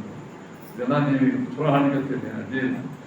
ರಾಮ ಬಂದ ಮನೆಗೆ ಒಂದು ಹಾಡು ಇವತ್ತು ಸದ್ಯ ಅಲ್ಲ, ಯಾವಾಗಲೇ ಹಾಡು. ರಾಮ ಬಂದ ಮನೆಗೆ, ರಾಮ ಬಂದದ್ದು ನೋಡಿ ಸಂತೋಷವಾಯಿತು. ರಾಮ ಪುಷ್ಪ ವಿಮಾನ ಭಾಳ ಫಾಸ್ಟ್ ಮಾಡಿಬಿಟ್ಟು ಹನುಮಂತ ಬಂದು ಹೇಳಿದ್ರು. ಪುಷ್ಪ ವಿಮಾನದಿಂದ ರಾಮದೇವರು ಕೆಳಗೆ ಇಳಿದ ಕೂಡಲೇ ಅಲ್ಲಿ ಭರತ ಇದ್ದಿದ್ದು. ಶುದ್ಧಾ ಪ್ರಮೋದ ರೂಪಸ ಸತೇನ ಸಹೈವ ಪೌರೈ ಸಹಿತ ಸಮಾಕೃತ ತದರಸ್ಯಾಸೌ ಭೃತಂ ಬುದ್ಧಾಸನ. ಹನುಮಂತ ದೇವರು ಸಂತೋಷ ಮಾಡಿ. ಇದನ್ನು ಯಾಕೆ ಹೇಳ್ಕೊತಾರೆ ಅಂದ್ರೆ, ಜಗತ್ತಿನೊಳಗೆ ದೇವರ ಬಗ್ಗೆ ಸರಿಯಾದ ಉಪದೇಶ, ದೇವರು ನಿನಗೆ ವರದಾರ ಅಂತ ಹೇಳಲಿಕ್ಕೆ ಹನುಮಂತ ದೇವರೇ ಬರಬೇಕು. ಸಯೇನಾನು ನಮ್ಮ ಗಮಯತಿ. ರಾಮದೇವರ ಪರಿಚಯ ಮಾಡಿಸೋರು ಯಾರು? ಹನುಮಂತ ದೇವರು. ನಾವು ಹನುಮಂತ ದೇವರ ಥ್ರೂ ಹೋಗ್ಬೇಕು ರಾಮನ ಕಡೆಗೆ. ಹಂಗೆ ಹೋಗಿ ನಿಂತು ರಾವಣ ಹಂಗೆ ಹೋಗಿದ್ದು, ಹೀಗಾಗಿ ಏನಾಯ್ತು ನೋಡ್ಕೊಳ್ಳಿ. ಹನುಮಂತೇವರ ಸಮೇತವಾಗಿ ಹನುಮಂತೇವರಿಗೆ ನಾವು ಪ್ರಾರ್ಥನಾ ಮಾಡಿ ಕಳಿಸ್ಬೇಕು. ಆ ಸಿದ್ಧಾಂತ ಬರ್ತಾರೆ. ಅವ ರಾಮ ಬಂದ ಅಂದ್ಕೊಂಡೆ ಲಕ್ಷ್ಮಣ ಏನು ಮಾಡಿದ? ಬಡಬಡ ಎಲ್ಲ ಪುರೋಹಿತನ ಕರೆದ, ಮುತ್ತೈದೆಸ್ತ್ರಿಗೆ ಕರೆದ, ಆಕಳನ್ನ ಕರೆದ, ಸಾಧಾರಣ ಮಂದಿಗೆ ಹೇಳಿದ. ಭಾರಿ ಒಂದೇನು ಕೆಲವೇ ಗಂಟೆಯಲ್ಲಿ ಎಲ್ಲ ತಯಾರು ಮಾಡಿ ಅಯೋಧ್ಯ ಪಟ್ಟಣದ ದೊಡ್ಡ ಮಹಾದ್ವಾರದಲ್ಲ ಅಲ್ಲಿ ಬಂದು ಅವ ಅಯೋಧ್ಯ ಪಟ್ಟಣಕ್ಕೆ ಹೋಗಿದ್ದೀನವ ಹೊರಗೆ ಇದ್ದವ ಪ್ರತಿಜ್ಞೆ ಮಾಡಿದ, ನೀವು ಬರೋ ತನಕ ಅಯೋಧ್ಯ ಪಟ್ಟಣ ಪ್ರವೇಶ ಮಾಡಂಗಿಲ್ಲ. ಇದು ಕೂತಿ ನಾನು ರಾಜ್ಯ ಆಳ್ತನ ಹೊರಟು ನಾನು ರಾಜ ಭೋಗವನ್ನು ಮಾಡಂಗಿಲ್ಲ. ನೋಡಿ ಭರತನ ಹೆಂಗಿತ್ತು. ನಮ್ಮ ರಾಮ ಕೆಳ ಮಾಡ್ಕೊಂಡ, ನಾನು ಕೆಳ. ನಮ್ಮ ರಾಮ ಜಡ್ಡೆ ಬಿಟ್ಟ, ನಾನು ಜಡ್ಡೆ ಬಿಟ್ಟ. ನಮ್ಮ ರಾಮ ಗಡ್ಡೆ ಗೆಣಿಸ್, ನಾನು ಗಡ್ಡೆ ಗೆಣಿಸ್ತಾನೆ. ಅವ ಅರಣ್ಯದಾಗ ಕೂತ ತಿಂದ ಇವ ಪಟ್ಟಣ ನೋಡ್ಕೋತ ಆ ಅರ್ಥ ಮಾಡೋದು ಭಾಳ ಕಷ್ಟ. ಏನ್ರಿ ಏಕಾದಶಿ ದಿವಸ ಎಲ್ಲರಲ್ಲಿ ಫಸ್ಟ್ ಕ್ಲಾಸ್ ಬಟಾಟೆ ಬೋಂಡ ತಿಂತಿರ್ತಾರೆ, ಇದು ಉಪವಾಸ ಕೊಡ್ತಿರ್ತಾರೆ. ನಾನು ಸ್ವಲ್ಪ ಕಡೆ ವಾಸನೆ ಬಡಿಲಿ ಅಂತ ಮುಂದುವರಿದಿರಬಾರ್ದು. ಅಂದ್ರೆ ಭೋಗ್ಯ ವಸ್ತುಗಳನ್ನು ಮುಂದೆ ಇಟ್ಟುಕೊಂಡು ಉಪವಾಸ ಮಾಡೋದು ಕಷ್ಟ. ಲಕ್ಷ್ಮಣ ಭರತ ಏನಿಲ್ಲ, ಲಕ್ಷ್ಮಣ ರಾಮ ಇದು ಅರಣ್ಯದಾಗೆ ಇದ್ದು ಅದೇ ಸಿಗ್ತಿದ್ದಿಲ್ಲ, ಅವ್ರು ಅನಿವಾರ್ಯವಾಗಿ ತಿಂತಿದ್ರು. ಇದೆಲ್ಲ ಸಿಗ್ತಾವ ರಾಜಾದಿರಾಜ ಅಂತ ಮೆರದಾನ. ಆದ್ರೆ ಇವನು ಎಷ್ಟು ವೈರಾಗ್ಯ ಅಂತಂದ್ರೆ 14 ವರ್ಷ ಭರತ ಚಕ್ರವರ್ತಿ ರಾಜ್ಯ ಆಡಲಾರ್ದಂತು ರಾಜಭೋಗವನ್ನು ಅದಕ್ಕೆ ಹೇಳ್ತಾರೆ ಇದರ ನಿಜವಾದ ರಾಮನ ಪೂಜಾ ಮಾಡಿದ ಅಂತ ಹೇಳ್ತಾರೆ ಭರತ. ಆವಾಗ ಆ ರಾಮದೇವರು ವಿಮಾನ ಬಂತು, ಶತ್ರುಘ್ನ ಮತ್ತು ಭರತರು ಎಲ್ಲ ಮಹಾ ಊರಾಗಿನ ಜನರು, ಋಷಿಗಳು ಮತ್ತು ಯಾರು ಸಾಕಷ್ಟು ವಶಿಷ್ಠ ಋಷಿಗಳು ಬಂದಂತೆ ಬಾಷ್ಪ ಕುರೋಚನ ಕಣ್ಣೊಳ ಆನಂದ ಬಾಷ್ಪ ತಗೊಂಡು ಉತ್ಥಾಪಕ ಭಗವತಿ ರಾಮದೇವರು ಬಂದಾಕ್ಷಣವೇನೆ ಭರತ ಓಡಿ ಹೋಗಿ ರಾಮನ ಪಾದಕ ಇದ್ದು ಪಾದ ಪೂಜಾ ಮಾಡಿದ. ಪೂಜೆ ಮಾಡುವಳಕ್ಕೆ ಏನು ಮಾಡ್ತಾರೆ? ನೀರು ಹಾಕ್ತಾರೆ. ನೀರು ಹಾಕಿ ರಾಮನ ಪಾದ ಭರ್ತಿ ಮಾಡಿಬಿಡ್ತಾರೆ. ಯಾವ ನೀರು? ಆನಂದ ಬಾಷ್ಪ. ರಾಮನ ಪವಿತ್ರವಾದಂತಹ ಪಾದಗಳನ್ನು ಆನಂದ ಬಾಷ್ಪಗಳಿಂದ ತೊಳೆದು ಆ ಸರಿಯು ನದಿಯ ನೀರಿನಿಂದ ಅಭಿಷೇಕವನ್ನು ಮಾಡಿ ಸಸ್ವಜೆ ರಾಮಾಂಜನ ಹಾಕೊಂಡ್ಬಿಟ್ಟಂತೆ ಶತ್ರುಘ್ನಂತೆ. ಅವಾಗ ಪರಮಾತ್ಮ ನನಗೆ ಸಾಷ್ಟಾಗಬೇಕು ರಾಮ. ಯಾಕೆ ನೀನು ಅನುಗ್ರಹ ನಾನು ಭಾಳ ಆಯ್ತು. ಅನುಗ್ರಹ ಏನು ನೀವು ಉಪವಾಸ ಪುರುಷ ಹೇಳಿದ್ರೆ 14 ವರ್ಷ ನನ್ನ ವೃತ ಸ್ವಲ್ಪ ವಿಘ್ನ ಆಗಲಿಲ್ಲ. ವಿಘ್ನ ಆಗದೇ ಇದ್ದಂಗೆ ನೀನು ಅನುಗ್ರಹ ಮಾಡಿದ್ದಿಲ್ಲ. ನಿನ್ನ ಕರುಣೆ. ನಾವು ವೃತ ಮಾಡಬಹುದು. ಈ ವೃತ ಮಾಡಿದ ಮಾಡಕ್ಕೆ ವಿಘ್ನ ಭಾಳ ಬರ್ತದೆ. ಆರೋಗ್ಯ ಕೆಟ್ಟು ಹೋಗ್ತದೆ. ಯಾರೋ ಅಂತಾರೆ ಏನು ಮಾಡ್ತೀರಿ ಬಿಡ್ರಿ, ಮುಂದೆಲ್ಲ ಮಾಡ್ಬೋದು. ಮುಂದೆ ಮಾಡಿದವ್ರು ಯಾರು ಮುಂದೆ ಬರ್ತಾರೆ? ಇಂಥ ಕೆತ್ತೆಗಳಿಗೆ ಕಳವಾರ ಮಾಡಿ ಏಕಾದಶಿ ಬಿಡಿಸೋ ಮಂದಿ ಮಾಡಿ. ಇನ್ನೊಂದು ಇದೆಲ್ಲ ವೃತ ನಮ್ಮ ಮನೆಯಾಗ ಇಲ್ಲೇ ಏಕಾದಶಿ ಮಾಡೋದು. ನಾ ಮಾಡಿದ್ದು, ನಮ್ಮ ಅಪ್ಪ ಮಾಡಿದ್ದು, ಅವ್ರ ಅಪ್ಪ ಮಾಡಿದ್ದು. ನಿನಗೆ ಯಾಕೆ ಹೋಗಿ ಉತ್ಸಾಹ ಅಂತ ಹೇಳಿ ತಗೋ ಚಪಾತಿ ತಿನ್ನು. ಒಂದು ಕಲ್ವಿ ಈ ಪಾಲ್ತು ಅದಕ್ಕೆ ಅಂತಃಕರಣ ಮಾಡುವ ಮಂದಿ ವಿಘ್ನ ವಿಕಾಸ ಮಾಡ್ತಾರೆ. ಆದರೆ ಏನೇನು ಇಲ್ಲ. ರಾಮದೇವರೇ 14 ವರ್ಷ ನಿಮ್ಮ ಪೂಜೆಯನ್ನು ಮಾಡುವ ಸೌಭಾಗ್ಯ ಯಾವುದು? ರಾಮನ ಪಾದುಕ, ಸ್ವಯಂ ರಾಮ ಹಾಕೊಂಡ ಪಾದುಕೆಗಳನ್ನು ಪೂಜೆ ಮಾಡುವ ಸೌಭಾಗ್ಯ ಪಟ್ಟಿ ನಾನು ಶತ್ರುಘ್ನನು ನಮಸ್ಕಾರ ಮಾಡಿದ. ರಾಮನನ್ನು ಹಾಕೊಂಡ ಪ್ರತಿಭೇದೆ ಸಾಯಮ ಪುಲಿನ್ ಪ್ರವಿಶ್ಯ ಮುನಿವಿಹಿ ಸಾವಿರಾರು ಋಷಿ ಮುನಿಗಳು, ವಶಿಷ್ಠರು ಇತ್ಯಾದಿ ಋಷಿಗಳಿಂದ ಅಯೋಧ್ಯ ಪಟ್ಟಣದ ಪ್ರವೇಶವನ್ನು ಮೊದಲು ಬ್ರಾಹ್ಮಣರು ಮಾಡಿ ನಾ ಮಾಡ್ತೀನಿ ಅಂತೇಳಿ ಅಲ್ಲಿ ಹೋಗಿ ಭದ್ರ ಸಿಂಹಾಸನ ಅಯೋಧ್ಯವನ್ನು ನೋಡಬೇಕು. ಎಷ್ಟು ಸುಂದರವಾಗಿದೆ. ನಾವು ಮೊನ್ನೆ ಹೋಗಿದ್ದೆವು. ಇದರಿಂದ ನೈಮಿಷಾರಣ್ಯದ ಭಾಗವತ್ ಹೇಳಿದೆವು. ಅಲ್ಲಿಂದ ನೇಪಾಳ ಬಂದಿದ್ದು ಹಾಗಾಗಿ ಅಯೋಧ್ಯ ಅಂತ. ಆ ಅಯೋಧ್ಯ ಎಂಥ ದೊಡ್ಡ ಸರಿಯೂ ನದಿ. ಈಗಂತೂ ನಮ್ಮ ಮೋದಿಯವರು ರಾಮ ಮಂದಿರ ಕಟ್ಟಿಸ್ಯಾರ. ಏನು ನೋಡಬೇಕಲ್ಲ ಅಯೋಧ್ಯ. ಏನು ಒಂದು 2-3 ತಾಸಲ್ಲಿ ನಿಂತು ಮೈ ರೋಮಾಂಚ ಆಗ್ತದೆ. ರಾಮ ಓಡಾಡಿದ ಜಾಗ ಆಯಿತು, ಭರತ ಓಡಾಡಿದ ಜಾಗ ಆಯಿತು, ಸೀತಾದೇವಿ ಓಡಾಡಿದ ಜಾಗ ಆಯಿತು ಅಂತ ನೆನಪಾಗಿ ಆಗಿ ಆನಂದ ಭಾಷೆಗಳು ಬರ್ತಾರೆ. ನೋಡಿ ಎಷ್ಟೋ ಲಕ್ಷ ವರ್ಷ ಆಯ್ತು, ನಮಗೆ ಸಂತೋಷ ಆಗ್ತದೆ. ಅವತ್ತು ರಾಮ ಬಂದ ದಿವಸ ಭರತ ರಾಮನ್ ನೋಡಿ ಅವನಿಗೆ ಅಪ್ಪಿಕೊಂಡು ಅವನು ಕರ್ಕೊಂಡು ಹೋಗೋ ವೇಳೆ ಸಂತೋಷ ಏನಾಗಿರ್ಲಿಕ್ಕಿಲ್ಲ. ಮಂದಿಗೆ ಎಷ್ಟು ಆನಂದ ಆಗಿರ್ಲಿಕ್ಕಿಲ್ಲ. ನಮಗೆ ಇವತ್ತು ಎಷ್ಟು ಆನಂದ ಆಗ್ತದೆ, ರೋಮಾಂಚ ಆಗ್ತದೆ. ರಾಮ ಓಡಾಡಿದ ಜಾಗ ಇದು ಅಯೋಧ್ಯ.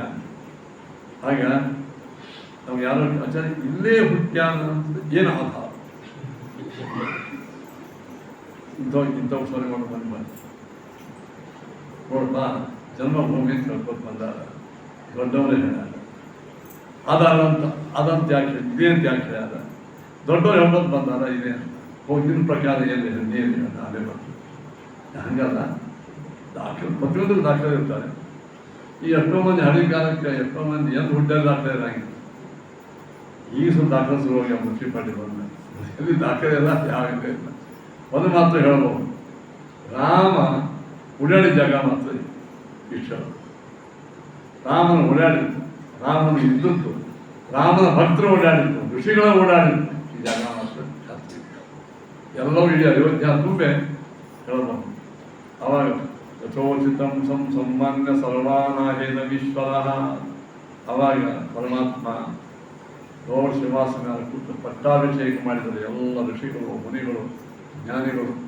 ಇದು ಖರೆ ಪಟ್ಟಾಭಿಷೇಕ ಅವತ್ತೇನು ಪಟ್ಟಾಭಿಷೇಕ ನಿಂತಿತ್ತು ಇವತ್ತು ಬಂತು ಯಾಕೆ ಹಿಂಗಾಯ್ತು ಹೇಳಿ ರಾಜನಾಗುವ ಇಡೀ ಜಗತ್ತಿನೊಳಗಿದ್ದ ದುಷ್ಟ ಶಕ್ತಿಯನ್ನು ಸಂಹಾರ ಮಾಡಿದ ಮ್ಯಾಲ ಅವ ಮ್ಯಾಲ ಕೂತು ಆಳ್ಲಿಕ್ಕೆ ಅಧಿಕಾರ ಬರ್ತದ ಏನೂ ಕೆಲಸ ಮಾಡಾದ್ರೆ ಪಟ್ಟಾಭಿಷೇಕ ಮಾಡಿಕೊಂಡು ಛತ್ರ ಇಟ್ಕೊಂಡು ಹೋಗೋದು ರಾಜನ ಕರ್ತವ್ಯ ಅಲ್ಲ ಮಾಡಿದಾಗ ಭಗವಂತ ಸೀತಾದೇವಿಯಿಂದ ಮಕ್ಕಳು ಕೂಡಿಸಿಕೊಂಡು ಮಕ್ಕಳಕ್ಕೆ ಹೌದಾ ಶತ್ರುಘ್ನ ಮುಂದೆ ಮಾರುತಿ ಲಕ್ಷ್ಮಣ ಮಕ್ಕಳಿಗೆ ಅದಕ್ಕೆ ಒಂದು ಶ್ಲೋಕದ ನಾವು ಹೇಳ್ರಿ ದಕ್ಷಿಣೇ ಲಕ್ಷ್ಮಣೋ ಯಸ್ಯ ವಾಮೇ ಚ ಜನಕಾತ್ಮಜ ಪುರತೋ ಮಾರುತಿರ್ಯಸ್ಯ ಸಂಬಂಧೇ ರಘುನಂದನಂ ನಮಗೆ ಸಂಗೀತ ದಕ್ಷಿಣೇ ಲಕ್ಷ್ಮಣೋ ಯಸ್ಯ ಬಲಭಾಗಕ್ಕೆ ಲಕ್ಷ್ಮಣ ಎಡಭಾಗಕ್ಕೆ ಸೀತಾದೇವಿ ಮುಂದೆ ಮಾರುತಿ ಅಲ್ಲೇ ನಿಂತು ಎಡಗ ಬಲಗ ಹೊರ ಶತ್ರುಘ್ನರು ಚಾಮರ ಬೀಸ್ತಾ ಇದ್ರು